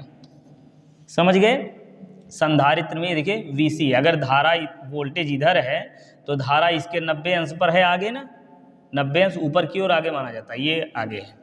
ठीक, चलिए, और फिर अब यल प्रेरकत्व की कुंडली में धारा जो है वो वोल्टेज से 90 अंश कालांतर से पश्चगामी होती है। धारा यहाँ लिखना चाहें तो यहाँ पे लिख सकते हैं धारा I। ठीक, यहाँ वोल्टेज कौन है, कुंडली में वोल्टेज कौन है, अलग कलर से लिख दें इसको, ये धारा कौन I और वोल्टेज इसमें कौन है, VL है। ठीक है, VL, और सी धारिता के संधारित्र में धारा I और वोल्टेज क्या है, VC। तो धारा वोल्टेज से 90 अंश कालांतर से अग्रगामी होती है, तो VC जो है वो होता है पीछे, धारा होती है आगे, धारा आगे दिखा दिए। अब यल प्रेरकत्व वाली कुंडली में धारा जो है वो वोल्टेज से पीछे है, धारा वोल्टेज से पीछे, यानी VC जो है वो क्या है, VL क्या है, वो आगे है, धारा से VL आगे है, तो VL आगे कितना है, 90 अंश, 90 अंश आगे, तो 90 अंश से इसको जो है आगे दिखा देंगे ये। ठीक, VL आपका ये हो गया। अब समझिए VL ऊपर की ओर, VC नीचे की ओर, तो इसका परिणामी कितना होगा, समझिए ऊपर की ओर, ये नीचे की ओर। भाई दिशा है, विभवांतर जो है अलग बात है कि अदिश राशि है, लेकिन यहाँ दिशा दिखाई गई है ना, तो सदिश मान के चलिए। तो विभव, ये विभव किसमें, प्रेरकत्व यानी यल प्रेरकत्व वाली कुंडली का विभव VL, सी धारिता का संधारित्र VC है। ठीक है, इन दोनों के बीच का परिणामी कितना आएगा, नहीं समझे? देखो, अगर 5 न्यूटन के बल से कोई ऊपर की ओर खींच रहा है किसी वस्तु को, 2 न्यूटन के बल से कोई नीचे की ओर खींच रहा है, तो इस वस्तु पर कितना बल लगेगा? 2 न्यूटन का ना, किधर की ओर? ऊपर की ओर, दोनों के अंतर के बराबर। यदि 8 नीचे लग रहा है, 5 ऊपर की ओर, तो नीचे की ओर बल लगेगा कितना? 3 न्यूटन। समझ रहे हैं? तो ऐसे परिणामी वोल्टेज इसका कितना आएगा? परिणामी वोल्टेज इसका बन जाएगा VL माइनस VC, दोनों के अंतर के बराबर। अब ये VL माइनस VC हो गया, ये हो गया आपका VR। ठीक है, अब 2 सदिश हो गए। 2 सदिशों के बीच का परिणामी कैसे निकालते हैं? चतुर्भुज के नियम से। अब इसको क्या करेंगे? पूरा चतुर्भुज यहां इसका कंप्लीट करेंगे। ऐसे ले लो, ये हो गया। ठीक है, यहां से इसको मिला दीजिए। ठीक, अच्छा, अब ये आपका VL माइनस VC हो गया, तो उतना ये भी होगा, VL माइनस VC। ये आपका VR है, तो ये ऊपर भी ये भी VR होगा। ठीक है, चलिए, तो परिणामी कौन होगा? इसके विकर्ण से प्रदर्शित होगा परिणामी। तो चलिए, परिणामी को हम V से प्रदर्शित कर लेते हैं। विभव, परिणामी विभव V है। तो अब यहाँ से देखिए, ये बातें लिख करके ये ग्राफ आप ऐसे बनाएंगे। ठीक है, इस ग्राफ को देखिए, जितना लिखना है उतने लिख रहे हैं, बाकी चीज़ों को मिटा दे रहे हैं। चलिए, इतना आपको लिखना है। फिर परिणामी विभवांतर लिखेंगे। क्या? परिणामी विभवांतर। विभवांतर, परिणामी विभवांतर V बराबर कितना होगा? समझिए भाई। चलिए, नया पेज लेके समझा दे रहे हैं कि 2 सदिश, देखिए समांतर चतुर्भुज का नियम याद है आपको, 2 सदिश A और B हैं। ठीक है, चतुर्भुज का नियम क्या है कि 2 सदिशों को समांतर चतुर्भुज की संलग्न भुजाओं के रूप में यदि प्रदर्शित किया जा सके, ये संलग्न भुजाओं के रूप में, देखिए समांतर चतुर्भुज बना लीजिए। जैसे ये है, इसी के परिमाण और उसी के दिशा में यहाँ B खींच लेंगे, A के परिमाण और दिशा में यहाँ A खींच देंगे, तो ये बन गया समांतर चतुर्भुज। समझ रहे हैं? 2 सदिशों को समांतर चतुर्भुज की संलग्न भुजाओं के रूप में अगर प्रदर्शित किया जा सके, तो इसका परिणामी जो है इसके विकर्ण से प्रदर्शित होता है। अब यदि परिणामी दिए हुए सदिश के साथ थीटा कोण बनाता है, तो यहाँ से R स्क्वायर बराबर होता है A square plus B square plus 2AB cos theta. ठीक है, ये परिणामी होता है। इंटर में भी जो स्टूडेंट्स मैथ लिए हैं, वो जो है जो सदिश है, सदिश वाला चैप्टर है मैथ में, उसमें ये चीज़ें हैं। ठीक है, तो आपको ये बात तो याद ही होगी भाई, ये जो है 11th में पढ़े होंगे। क्या? परिणामी R स्क्वायर बराबर A square plus B square. और यहाँ बात क्या हो रही है? यहाँ देखिए, इनके बीच जो है, दोनों सदिशों के बीच जो है, अरे यार, बीच का कोण ये वाला है। ठीक है, दोनों सदिशों के बीच का कोण कितना है? थीटा। तो थीटा का मान यहाँ कितना है, देख पा रहे हैं? यहाँ कोण कितना है?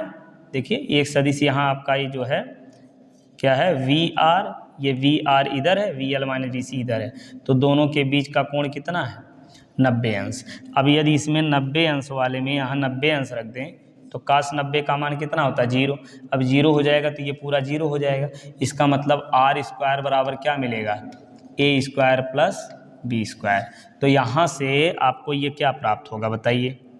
समझ पा रहे हैं? एक सदिश A है, दूसरा B है, तो R बराबर मिला A square plus B square. इसी तरीके से इसमें क्या मिलेगा, बताइए? V बराबर क्या मिलेगा? V बराबर मिल जाएगा VR स्क्वायर प्लस, अब ये वाला देखिए, A का वर्ग प्लस B का वर्ग, दोनों को वर्ग करके जोड़ना है, VL माइनस VC का स्क्वायर, यही ना मिलेगा, और V का स्क्वायर बराबर, यही ना। तो या तो एक काम करिए, V का स्क्वायर हटा करके इधर अंडर रूट कर दीजिए। अब ये मिलेगा V बराबर अंडर रूट, V बराबर होता है IR। क्या होता है? IR। ठीक, IR, ये लिख दीजिए IR। अब चूंकि स्क्वायर भी है भैया, तो स्क्वायर भी लगाना है, I square R square plus VL बराबर होता है, VL बराबर देखा I इंटू R होगा ना, I इंटू R, आई हो गया। और यहाँ जो प्रतिरोध का कार्य करता है यल वाले में, देखिए यल प्रेरकत्व की कुंडली में प्रतिरोध का कार्य कौन कर रहा है? प्रेरण प्रतिघात। तो यहाँ आई इंटू हो जाएगा यक्स यल, ठीक, फिर माइनस यक्स वी सी है, वी सी मतलब आई यक्स सी, ठीक, इसका स्क्वायर हो जाएगा। ये समझ गए? अब यहाँ से देखिए v बराबर आई स्क्वायर को बाहर करिए, आई को बाहर करिए, ये हो जाएगा I under root R square plus X L minus X C का स्क्वायर, ठीक। v अपान आई कर लीजिए यहाँ से, क्या? v अपान आई बराबर under root R square plus X L minus X C का स्क्वायर। v अपान आई आपको याद होगा, v अपान आई क्या होता है? v अपान आई नहीं समझ में आ रहा है? चलो याद दिला दें, अभी कहेंगे हाँ ओ यही तो है। v बराबर ओम का नियम पढ़े, v बराबर आई इंटू आर, यही ना होता है। तो यहाँ से r बराबर क्या होगा? v अपान आई। अब बता दीजिए v अपान आई का मान क्या होता है? r, मतलब परिणामी वोल्टेज और परिणामी धारा, समझ रहे हैं? तो जब तीनों चीज़ें जुड़ी हों प्रत्यावर्ती धारा परिपथ में, जब तीनों चीज़ें जुड़ी होती हैं तो परिणामी वोल्टेज आपका या परिणामी विभवांतर v मिलता है और परिणामी धारा I है। तो परिणामी वोल्टेज और परिणामी धारा का अनुपात ही परिणामी प्रतिरोध होगा। तो जब दो या दो से अधिक चीज़ें जुड़ी होती हैं, तीन चीज़ें मतलब यल प्रेरकत्व की कुंडली, सीधारिता का संधारित्र, आर प्रतिरोध वाला तार, तीन चीज़ें हैं, ठीक है। तीनों में से कोई भी दो जुड़ा होता है तो परिणामी जो प्रतिरोध का कार्य करता है उसको हम बोलते हैं प्रतिबाधा। क्या बोलते हैं? प्रतिबाधा। कब प्रतिबाधा बोलेंगे? जब दो या दो से अधिक चीज़ें इसमें जुड़ी होती हैं। तो यहाँ तीन चीज़ें जुड़ी होती हैं तो ये v अपान आई ये क्या बन जाएगा आपका? प्रतिबाधा, ठीक है।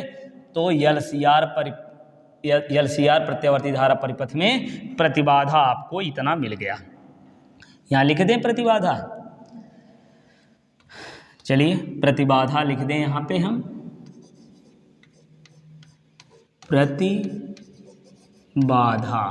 प्रतिबाधा जेड से प्रसिद्ध करते हैं। जेड बराबर क्या मिला? Under root R square plus X L minus X C का स्क्वायर, ठीक। ये आपका जो है प्रतिबाधा के लिए फार्मूला मिल गया, ठीक है। इसको आयताकार बॉक्स में बंद कर दीजिए बढ़िया से, ठीक है। चलिए तो ये प्रतिबाधा मिल गया भैया। अब हमको क्या निकालना है? धारा और वोल्टेज के बीच कलांतर। देख रहे हैं, धारा ये है और वोल्टेज ये है, धारा ये है वोल्टेज ये है। धारा और वोल्टेज के बीच का कोण कितना? यही वाला है ना। तो धारा और वोल्टेज के बीच का कोण क्या है? यही है। तो इसको हम मान लेते हैं क्या? फाई। धारा और वोल्टेज के बीच का कलांतर कितना है? फाई है। इसको ब्लैक से लिखते हैं यहाँ पे, ये कलांतर फाई है। समझ गए? अब इस फाई का मान निकालना है, यहाँ से कलांतर निकालना। तो कलांतर कैसे निकालेंगे? इसको निकालेंगे लंब बटे आधार से, लंब बटे आधार से। ये समकोण है, लंब है, ये आधार है, तो ये थीटा है। तो tan थीटा बराबर क्या होता है? लंब बटे आधार। तो tan ले लेंगे इसमें तो हमारा काम हो जाएगा, ठीक। चलिए अगले पेज पे लिखें। क्या लिखना है? यल सी आर परिपथ में धारा व वोल्टेज के बीच का क्या?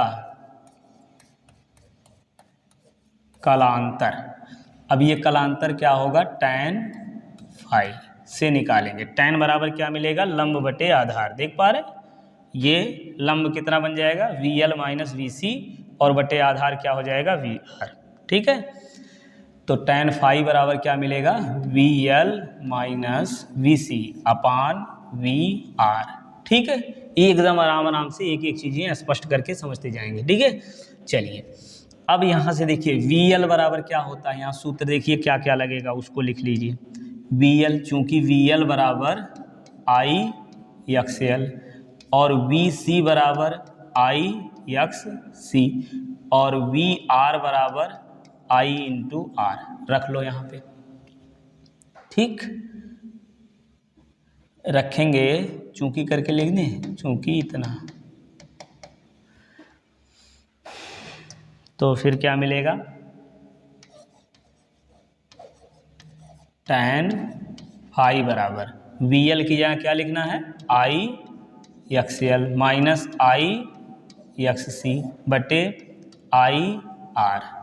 ठीक है, चलिए अब यहाँ से क्या करेंगे, tan फाई बराबर I ले लीजिए कामन, तो क्या मिलेगा, XL minus XC upon I into R। अब क्या करें, बहुत सही, क्या करें, I से I काट दीजिए।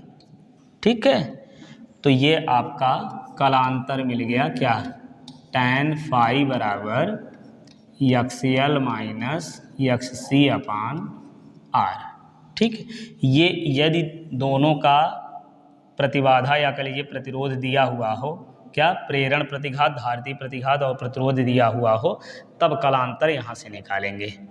ठीक, चलिए अब इसके आगे जो है इसको सॉल्व करें हम थोड़ा सा, और इसी में लिखेंगे XL बराबर, ठीक है, क्या लिखेंगे, XL बराबर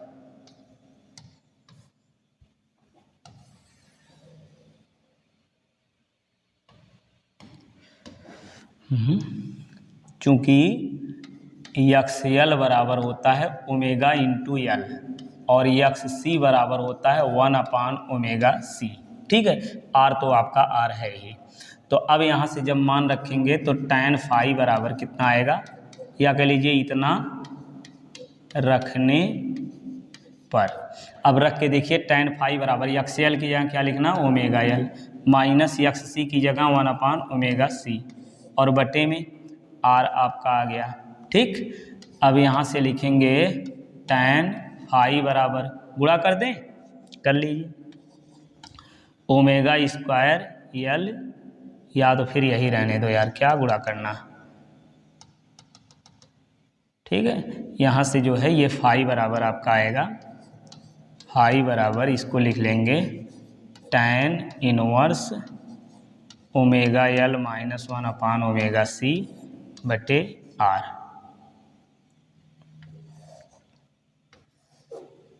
ठीक, ये आपका कलांतर आ गया।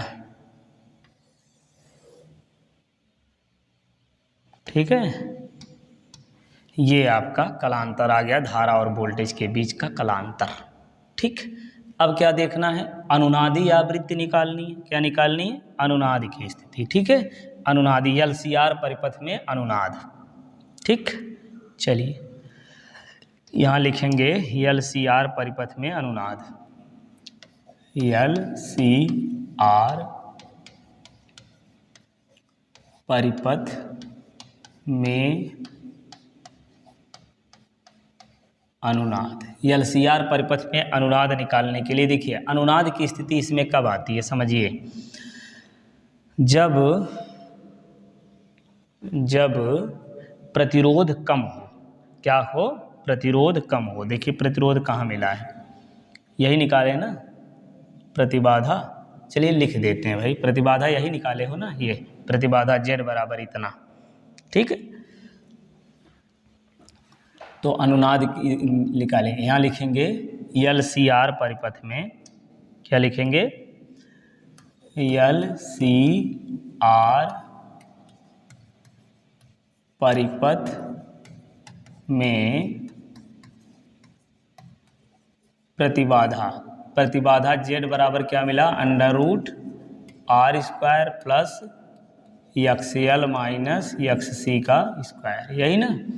अब देखिए भैया ध्यान से समझिए, यहाँ यदि प्रतिबाधा का मान कम हो जाए, प्रतिबाधा मतलब धारा के मार्ग में आने वाली रुकावट, तो यदि प्रतिबाधा, यहाँ लिखें हम कि यदि प्रतिबाधा का मान कम होता है, या करिए जब ज़्यादा ठीक लगेगा ना, जब प्रतिबाधा कम होगी। जब प्रतिबाधा कम होती है तो धारा का मान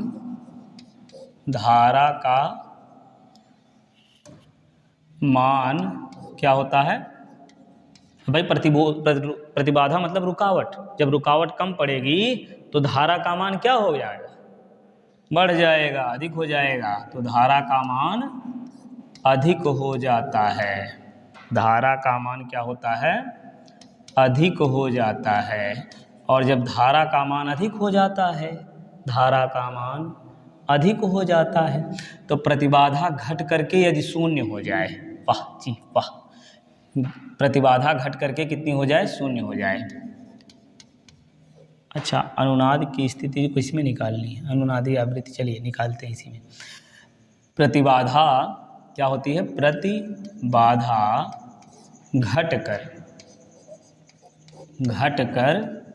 क्या हो जाती है?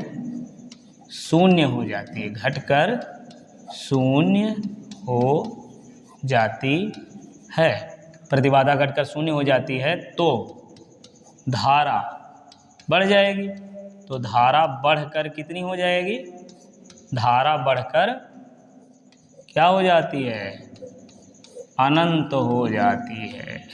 धारा बढ़कर अनंत हो जाती है। ठीक है, इस स्थिति को अनुनादी स्थिति कहते हैं। इस स्थिति को, इसे अनुनाद की स्थिति कहते हैं। ऐसे कहिए, इसे अनुनाद की स्थिति कहते हैं। ठीक, अब देखिए भैया, अनुनाद की स्थिति में यहाँ थोड़ा सा आपको दिमाग लगाना है। क्या? z का मान 0। वाह, कब 0 होगा भैया? यहाँ तो 0 होने से रहा। चूंकि r है, r का मान तो कुछ ना कुछ आ ही जाएगा। r का मान कुछ ना कुछ तो आ ही जाएगा। अब बचा एक्सियल माइनस एक्ससी। अब एक्सियल और एक्ससी का मान कितना किया जाए कि z का मान बहुत कम हो जाए? तो एक्सियल माइनस एक्ससी, समझिए, ये एक्सियल माइनस एक्ससी ये 0 हो जाए। ये क्या हो जाए? 0 हो जाए।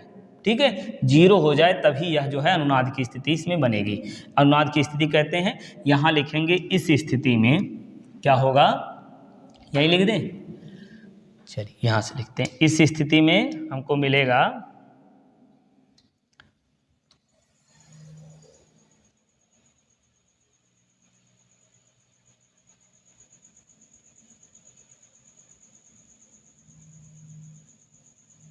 ये,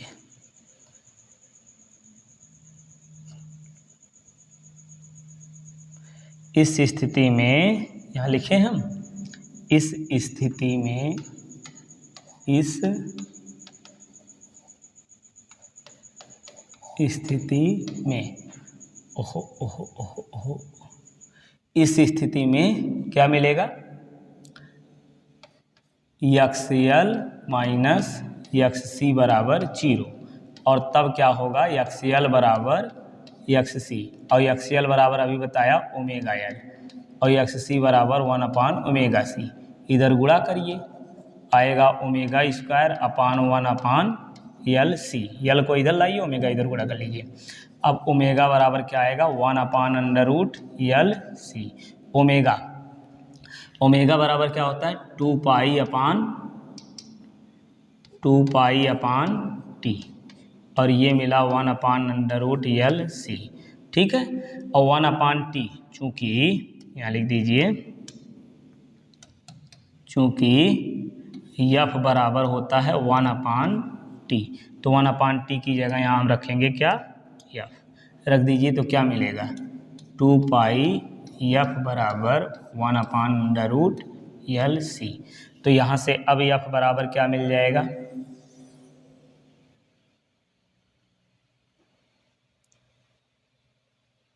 क्या मिलेगा जी?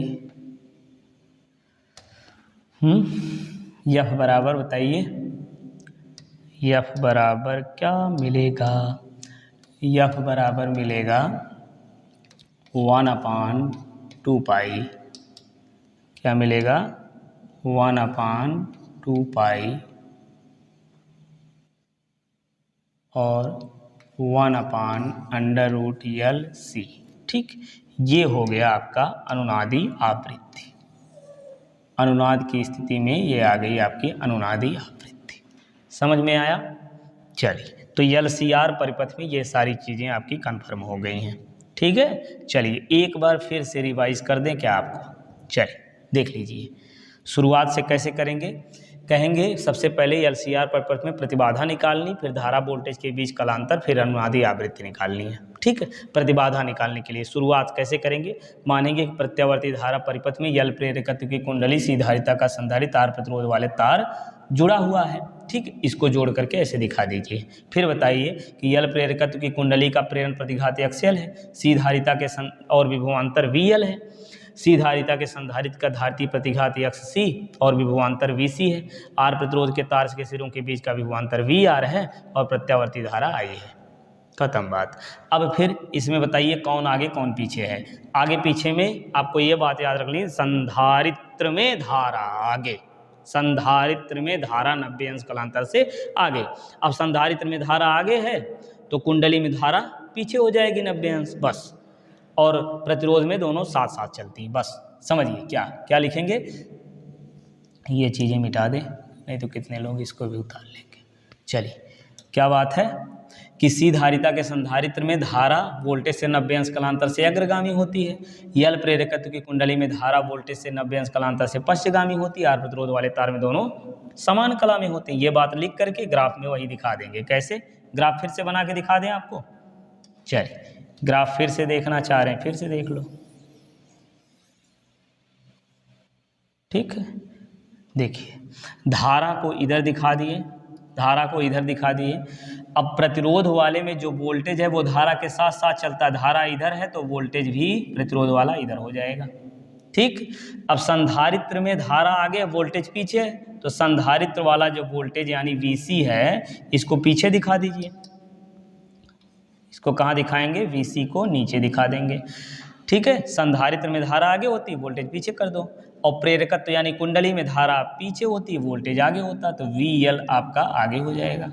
इन दोनों का अंतर परिणामी हो जाएगा। परिणामी कितना बनेगा, परिणामी बन जाएगा VL माइनस VC।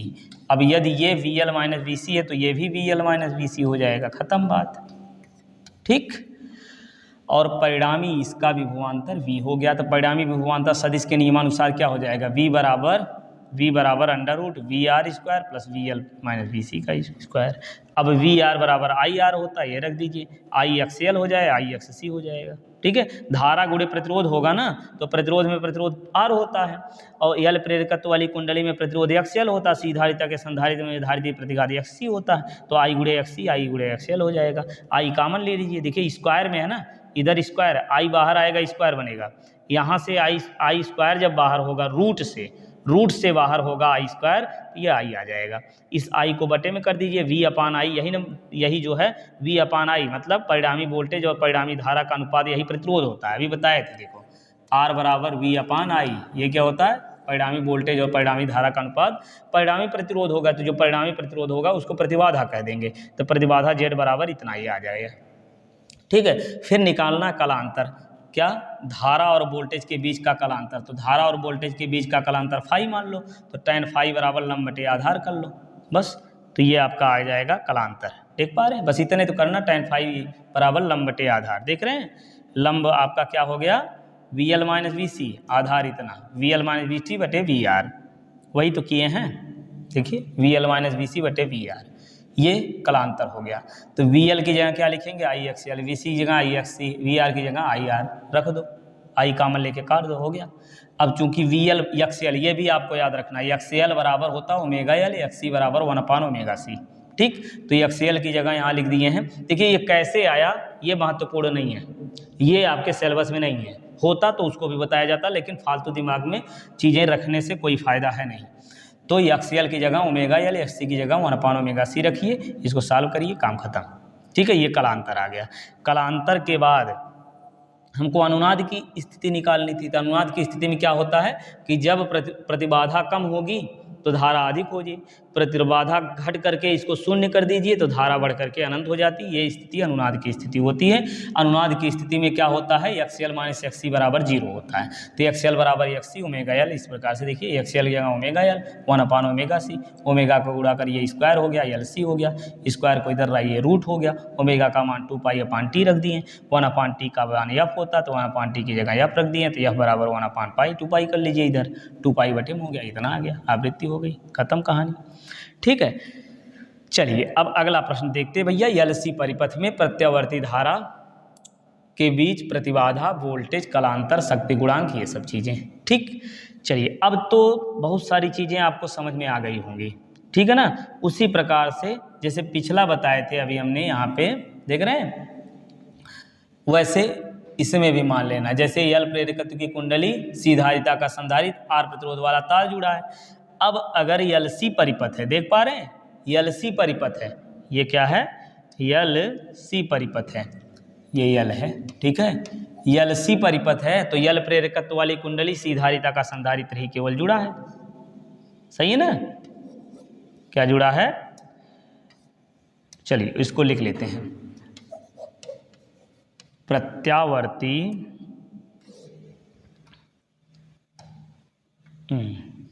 यहाँ लिखेंगे प्रत्यावर्ती धारा परिपथ में, LC परिपथ है ना, तो क्या है, L प्रेरकत्व की क्या कुंडली, L प्रेरकत्व की कुंडली और C धारिता का क्या संधारित्र, C धारिता का संधारित्र जुड़ा है। अब इसको जोड़ करके दिखा दीजिए।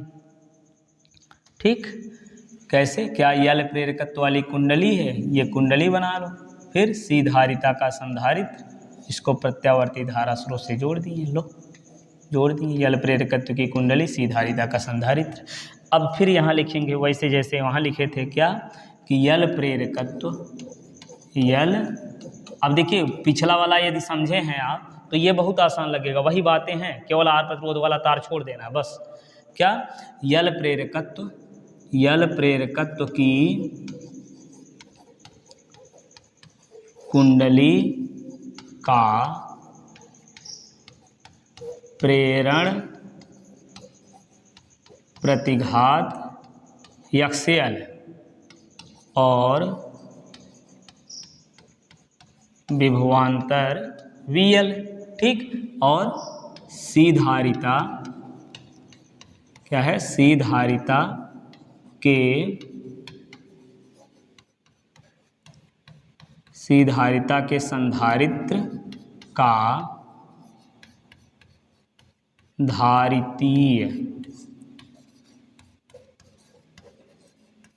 धारितीय प्रतिघात XC, ये XL है,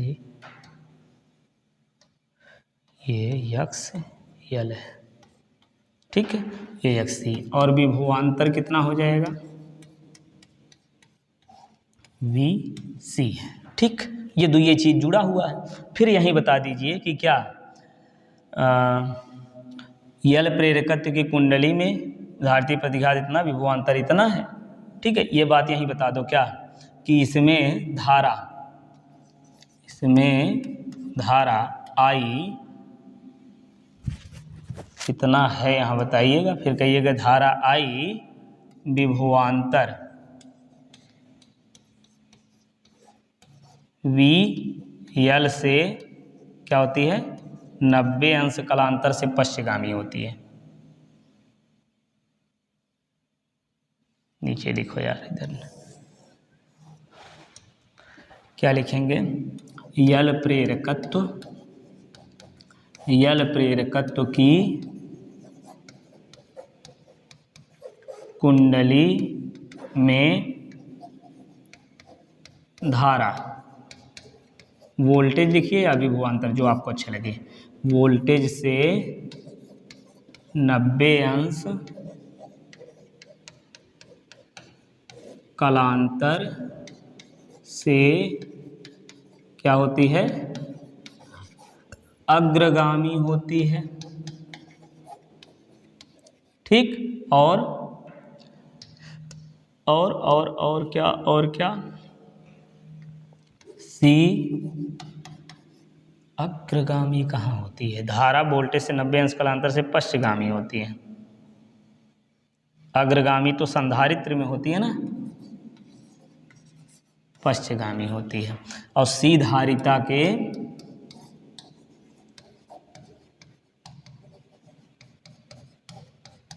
संधारित्र में धारा वोल्टेज से कितना, 90 अंश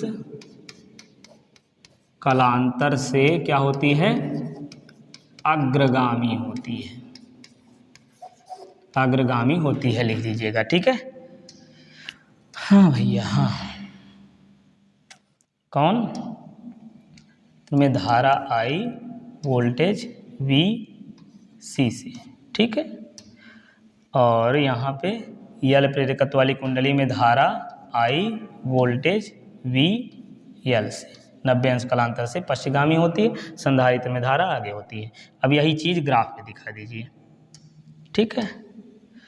चलिए ग्राफ में दिखाया जाए, ये लो,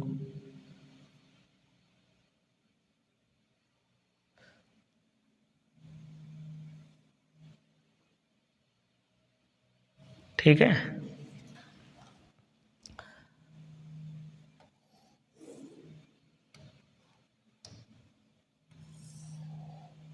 चलिए छोटा सा बनाते हैं ना, नहीं जगह कम पड़ जाएगी। अब जो है यहाँ पे क्या दिखाएंगे भैया, इधर क्या दिखाना है आपको, धारा आई दिखा लीजिए। वी आर वाली स्थिति तो है ही नहीं है, तो अब पहले देखते हैं यल प्रेरकत्व वाली कुंडली में धारा वोल्टेज से 90 अंश कलांतर से पश्चगामी। अब धारा वोल्टेज से पीछे है, इसका मतलब वोल्टेज धारा से आगे होगा। वोल्टेज वी एल वाला ये आगे होगा, इसको ऊपर दिखाइए। सी धारिता के संधारित्र में धारा आगे है तो वोल्टेज इसका पीछे होगा। वी सी को नीचे दिखा लीजिए, तो दोनों का परिणामी कितना बन जाएगा, वी एल माइनस वी सी, यही ना परिणामी बनेगा। अब क्या करें, समांतर चतुर्भुज पूरा कर लो, समांतर चतुर्भुज पूरा कर लो। कैसे करें, ऐसे, ये लो, ओए होए, समांतर चतुर्भुज पूरा करने की यहाँ तो जरूरत है नहीं है भैया, यही काम हो जाएगा हमारा। परिणामी तो ये चीज़ है, तो समांतर चतुर्भुज तो तब बनाते जब किसी कोण पर वो दोनों होते, दोनों एक दूसरे के विपरीत हैं। यहाँ पे यहाँ एक दूसरे के विपरीत हैं, तो परिणामी तो आराम से निकल जाएगा ना। चलिए, तो दोनों विपरीत दिशा में है, तो यहाँ परिणामी विभवांतर अब निकाल के देखिए। यहाँ पे लिखेंगे हम परिणामी विभवांतर, क्या लिखेंगे, परिणामी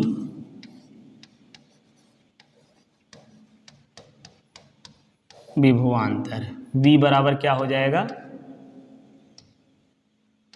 वी एल माइनस वी सी, यही ना। तो V बराबर देखिए, वी एल बराबर क्या मिलेगा, आई एक्स एल माइनस आई एक्स सी, ठीक है। V बराबर यहाँ से I ले लीजिए कॉमन, तो क्या मिलेगा, एक्स एल माइनस एक्स सी, आई को इधर कर लिए तो V अपान आई, ओहो आई बराबर एक्स एल माइनस एक्स सी, यही ना।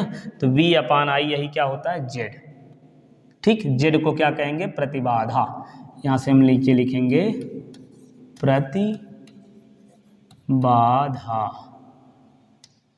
प्रतिबाधा जेड बराबर क्या मिल जाएगा, एक्स एल माइनस एक्स सी के, ठीक है। ये लो, तो देखिए ज़्यादातर जो अनुनाद की स्थिति है ना, एलसी परिपथ में ही पूछता है, ठीक है। तो अब देखिए क्या मिल गया भैया, प्रतिबाधा मिल गई। अब धारा और वोल्टेज के बीच कलांतर, तो धारा और वोल्टेज के बीच का कलांतर कितना होगा, तो परिणामी जो भी होगा इसी दिशा में होगा ना, तो कितना होगा, 90 अंश का कलांतर सदैव होगा, तो कलांतर इसमें नहीं निकालना है। तो क्या निकालना है? अनुनाद की स्थिति। अनुनाद की स्थिति यदि आप कहेंगे तो अनुनाद की स्थिति क्या बनेगी? वही XL बराबर वही बताएंगे फिर से कि क्या, कि जब प्रतिबाधा घट करके घटती है, ऐसे कहिए, प्रतिबाधा जब घटती है तो धारा का मान बढ़ता है, प्रतिबाधा जब घट करके शून्य हो जाती है, प्रतिबाधा घट करके शून्य हो जाती है तो धारा बढ़ करके अनंत हो जाती है। तो धारा बढ़ करके अनंत हो जाती है, ऐसी स्थिति अनुनाद की स्थिति होती है। कहाँ गया? अनुनाद की स्थिति होती है। और अनुनाद की स्थिति में क्या होता है? XL - XC बराबर 0। देख पा रहे हैं? इस परिपथ में प्रतिबाधा XL - XC का मान 0 करेंगे तो देख रहे हैं प्रतिबाधा शून्य हो गई। LC परिपथ में क्या होता है? प्रतिबाधा यहीं शून्य हो जाती है। LCR परिपथ में तो वो R आ गया भाई, R किसी तार है, कोई तार है तो उसका प्रतिरोध कुछ ना कुछ तो होगा ही, तो उस स्थिति में प्रतिबाधा घट करके न्यूनतम हो जाती है, घट करके न्यूनतम हो जाती है तो धारा बढ़ करके अधिकतम हो जाती है। तो ये भी जो है क्या है? अनुनाद की स्थिति होती है। तो यहाँ से आप अनुनाद की स्थिति निकाल लेंगे ना, कैसे? XL - XC बराबर 0 करके, समझिए।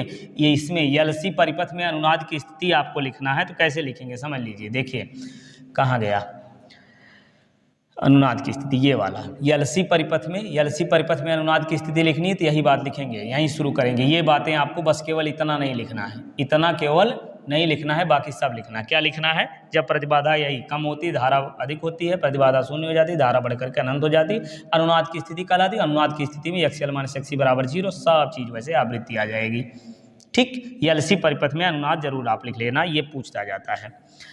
ठीक, अब क्या निकालना है? अब हमको ये कलांतर मान लो, तो ये तो कलांतर जो है कितना, ये देखिए, ये विभव की दिशा आएगी, चाहे नीचे हो चाहे ऊपर हो, ऐसे, और धारा हो जाएगी, बीच में कलांतर हमेशा 90 अंश ही रहेगा। और फिर ये कलांतर के बाद शक्ति लिखना है। शक्ति जो है P होती है ना, समझ रहे हैं? शक्ति निकाल करके देखें अगले पेज पे, शक्ति, ठीक है। LC परिपथ में शक्ति, ठीक है। कहीं भी आपको शक्ति निकालनी है तो P बराबर आपको क्या करना है? VI। P बराबर क्या होता है? VI। अब ये आता है शक्ति के लिए, केवल फार्मूला लिख देते हैं, बहुत ज़्यादा इसमें नहीं पूछेगा। V देखिए, P बराबर VI। V यहाँ जो है शक्ति जो मिलेगी, शक्ति P बराबर VI होता है, P बराबर ना, V की जगह हमको यहाँ लिखना है VRMS। क्या लिखना है? VRMS। VRMS मतलब औसत मान, धारा का जो वास्तविक, विभव का जो वास्तविक मान होगा वो VRMS होगा। विभव के क्या किए हैं? VRMS मतलब विभव के वर्ग के औसत मान का वर्गमूल किए हैं ना। तो VRMS इंटू क्या? IRMS इंटू cos फाई, ये होता है शक्ति के लिए सूत्र। ये क्या होता है? शक्ति के लिए सूत्र इतना होता है। अब इसमें जो cos फाई है, यहाँ ये cos फाई, इसमें cos फाई को क्या कहते हैं? शक्ति गुणांक कहते हैं। क्या कहते हैं? शक्ति गुणांक कहते हैं। cos फाई को शक्ति गुणांक कहते हैं, खत्म कहानी। ठीक, अब देखिए, किसी भी जो अभी हमने LC परिपथ निकाले हैं, LC परिपथ में शक्ति गुणांक तो यहाँ हम निकाल नहीं पाएंगे फाई से, तो कहाँ से निकालें? ये देखिए, LCR परिपथ में यदि शक्ति गुणांक निकालना चाहे cos फाई का मान, तो cos बराबर क्या होता है? आधार बटे कर्ण, तो VR अपान V कर देंगे, शक्ति गुणांक यहाँ से आप निकाल सकते हैं आसानी से। ठीक है, निकाल के बता दें। शक्ति गुणांक यदि निकालने को आएगा तो वही LCR परिपथ में ही आएगा। ठीक है, LCR परिपथ में ही शक्ति गुणांक का मान निकालने को आएगा। तो चलिए, शक्ति गुणांक के बारे में इतना ज़्यादा नहीं पूछेगा। अब इसी में समझ लेते हैं वाटहीन धारा। क्या? वाटहीन धारा। वाटहीन धारा क्या होती है समझिए। वाटहीन मतलब सामर्थ्यहीन, शक्ति क्षय नहीं हो रही है, तो इसमें लिखेंगे प्रत्यावर्ती धारा वह परिपथ। ठीक है, प्रत्यावर्ती धारा का वह परिपथ। चलिए, प्रत्यावर्ती बोल दे रहे हैं, समझ लीजिएगा। प्रत्यावर्ती धारा का वह परिपथ जिसमें धारा के प्रवाहित होने पर भी, धारा के प्रवाहित होने पर भी शक्ति क्षय न हो, शक्ति क्षय नहीं होती है, तो ऐसी धारा को वाटहीन धारा कहते हैं। ध्यान से सुनिए, प्रत्यावर्ती धारा परिपथ में धारा प्रवाहित होने पर भी शक्ति का क्षय नहीं होता है। फिर से, प्रत्यावर्ती धारा परिपथ में धारा के प्रवाहित होने पर भी शक्ति का क्षय नहीं होता है, तो इसे वाटहीन धारा कहते हैं। ठीक, चलिए ये भी काम आपका खत्म। अब आगे अगला प्रश्न देखते हैं। ट्रांसफार्मर क्या है, इसकी संरचना, कार्यविधि, संक्षिप्त वर्णन करना है। ऊंचाई अपचाई ट्रांसफार्मर। तो समझिए ट्रांसफार्मर क्या होता है। तो ट्रांसफार्मर वह युक्ति है जो विभव परिवर्तक का कार्य करती है। ट्रांसफार्मर वह युक्ति है जो विभव के मान में परिवर्तन करने का कार्य करती है। ठीक, यह क्या करती है, ट्रांसफार्मर क्या करता है, समझिए। यहां लिखेंगे निम्न विभव, यहां हम क्या लिखेंगे, निम्न विभव वाली प्रबल धारा को, निम्न विभव वाली प्रबल धारा को उच्च विभव वाली निर्बल धारा में परिवर्तित करता है। समझ गए। या देखिए ये क्या करता है, दोनों बातें आपको ट्रांसफार्मर क्या है इसमें लिखनी है। ठीक है, ट्रांसफार्मर वह युक्ति होती है जो विभव के मान में परिवर्तन का कार्य करती है, विभव को परिवर्तित करती है। ठीक, फिर इसमें नई लाइन से लिखेंगे कि ट्रांसफार्मर के द्वारा निम्न विभव वाली प्रबल धारा को, निम्न विभव वाली प्रबल धारा को उच्च विभव वाली निर्बल धारा में परिवर्तित किया जा सकता है, या उच्च विभव वाली निर्बल धारा को, उच्च विभव वाली निर्बल धारा को निम्न विभव वाली प्रबल धारा में परिवर्तित किया जाता है। खत्म। ट्रांसफार्मर के बारे में इंट्रोडक्शन इतना पर्याप्त है। क्या कि ट्रांसफार्मर वह युक्ति है जो विभव में परिवर्तन का कार्य करती है। इसके द्वारा निम्न विभव वाली प्रबल धारा को उच्च विभव वाली निर्बल धारा में परिवर्तित किया जा सकता है, और उच्च विभव वाली निर्बल धारा को निम्न विभव वाली प्रबल धारा में परिवर्तित किया जा सकता है। ठीक, ये इंट्रोडक्शन हो गया। अब संरचना इसकी लिखनी है। तो संरचना में जो है इसमें क्या होता है, दो कुंडलियां होती हैं। क्या होती हैं, दो कुंडलियां होती हैं। इसको चित्र के माध्यम से हम आपको समझा दे रहे हैं। ये लो, इसमें जो है क्या होती हैं, दो कुंडलियां होती हैं। ये ले लो भैया,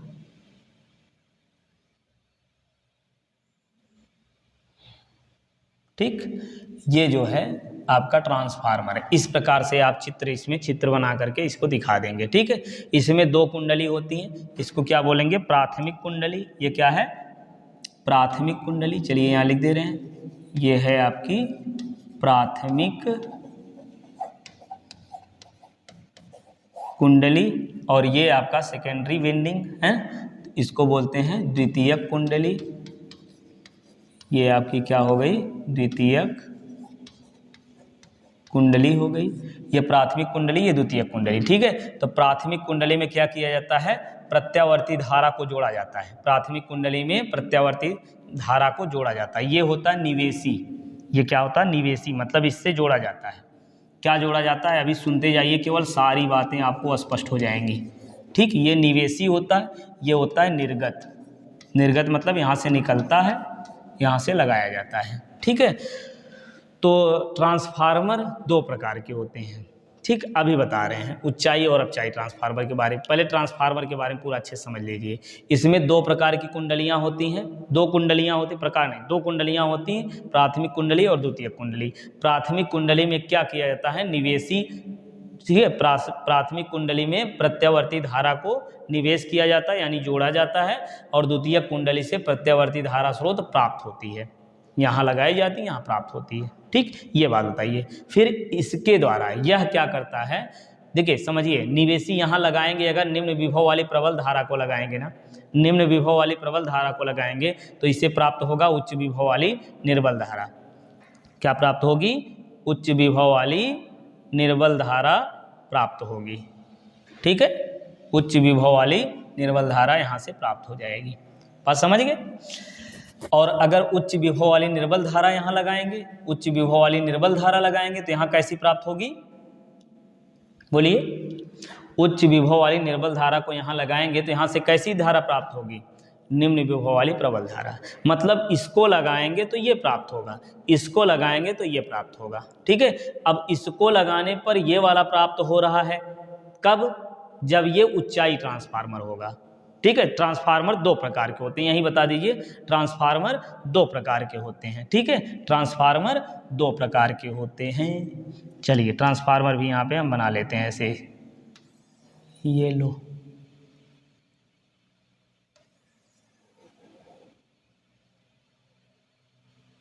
ठीक है। चलिए ऊपर नीचे हम प्राथमिक द्वितीयक कुंडली कर लेते हैं यहाँ पे। तो इसमें ये हम उतना अच्छा तो हम वही बना नहीं पाएंगे, इसमें जो है ये लो ऐसे कर दे रहे हैं, ये हो गया। पहले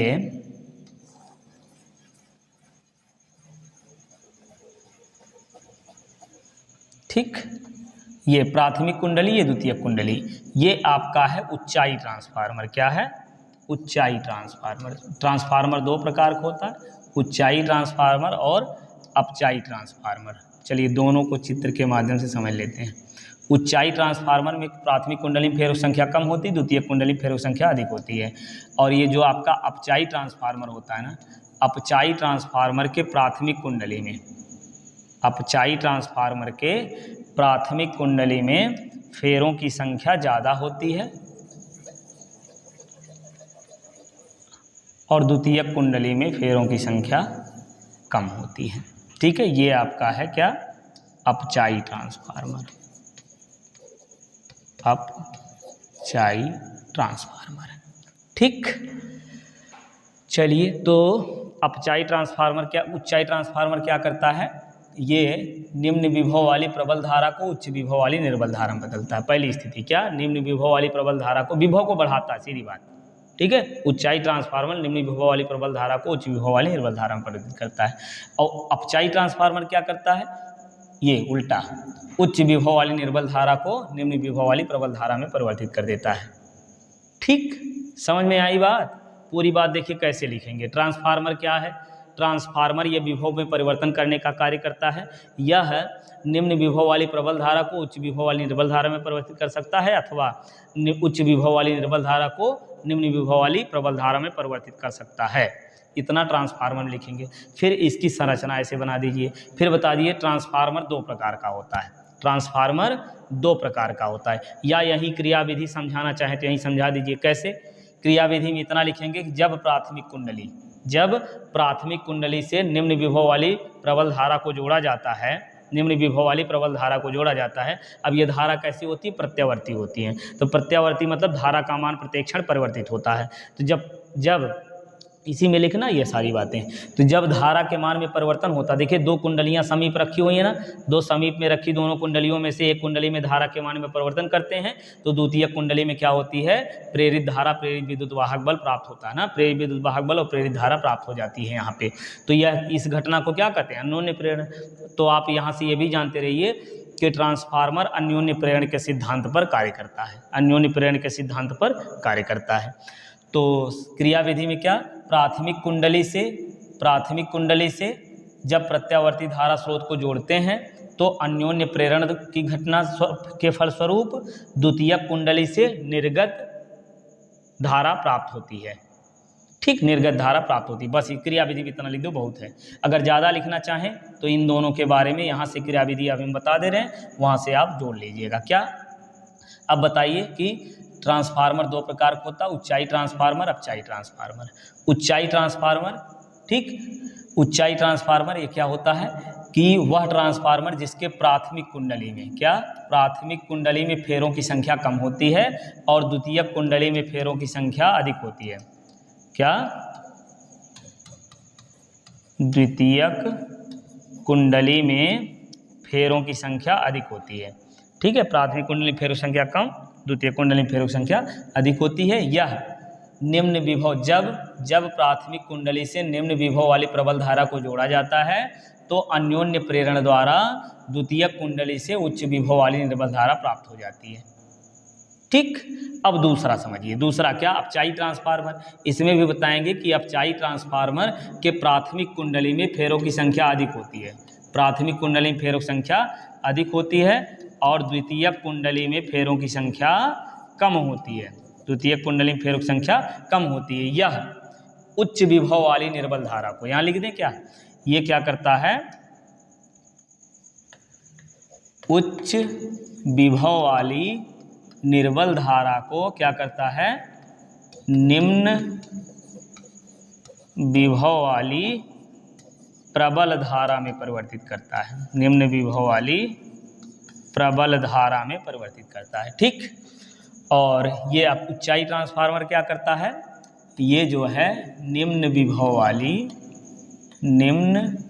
वाली प्रबल धारा को उच्च विभव वाली निर्बल धारा में परिवर्तित करता है। ठीक, सारी बातें हमको तो लग रहा है समझ में आ गई होंगी। ठीक है, ये हो गया। अब अगर परिणमन अनुपात के बारे में जानना है तो इसके लिए एक वीडियो हम बनाएं, वहाँ से देख लीजिएगा। वीडियो बहुत लंबा हो जा रहा है, समय काफ़ी ज़्यादा हो गया। तो ये हो गया आपका ट्रांसफार्मर के बारे में, संरचना, क्रियाविधि, ऊंचाई, अपचाई ट्रांसफार्मर। ठीक, तो पूरा ये चैप्टर आपका कंप्लीट हुआ। अच्छा, एक बात और इम्पोर्टेंट छूट रहा है, भंवर धाराएं। क्या भंवर धाराएं? भंवर धाराएं क्या होती हैं? जब परिवर्ती चुंबकीय क्षेत्र में धातु के टुकड़े को रखते हैं तो उस धातु के टुकड़े में जो धारा उत्पन्न होती है जल में उत्पन्न धाराओं के समान चक्करदार होती है, इन धाराओं को भंवर धाराएं कहते हैं। ठीक है, चलिए, तो ये जो है पूरा चैप्टर कंप्लीट हुआ। अब जो है ये तो फिजिक्स में, अच्छा, इसके बाद विद्युत चुंबकीय तरंगें अगला चैप्टर है। उस पूरे चैप्टर को ज़्यादा समय नहीं लगेगा, 40 मिनट में ज़्यादा से ज़्यादा। तो उस 40 मिनट में 4 नंबर का आपका कंप्लीट हो जाएगा। तो वो जो वीडियो अगला वाला भी आपको ज़रूर देखना है, अच्छे से पढ़ते रहिए। चलिए फिर मिलते हैं नेक्स्ट वीडियो में।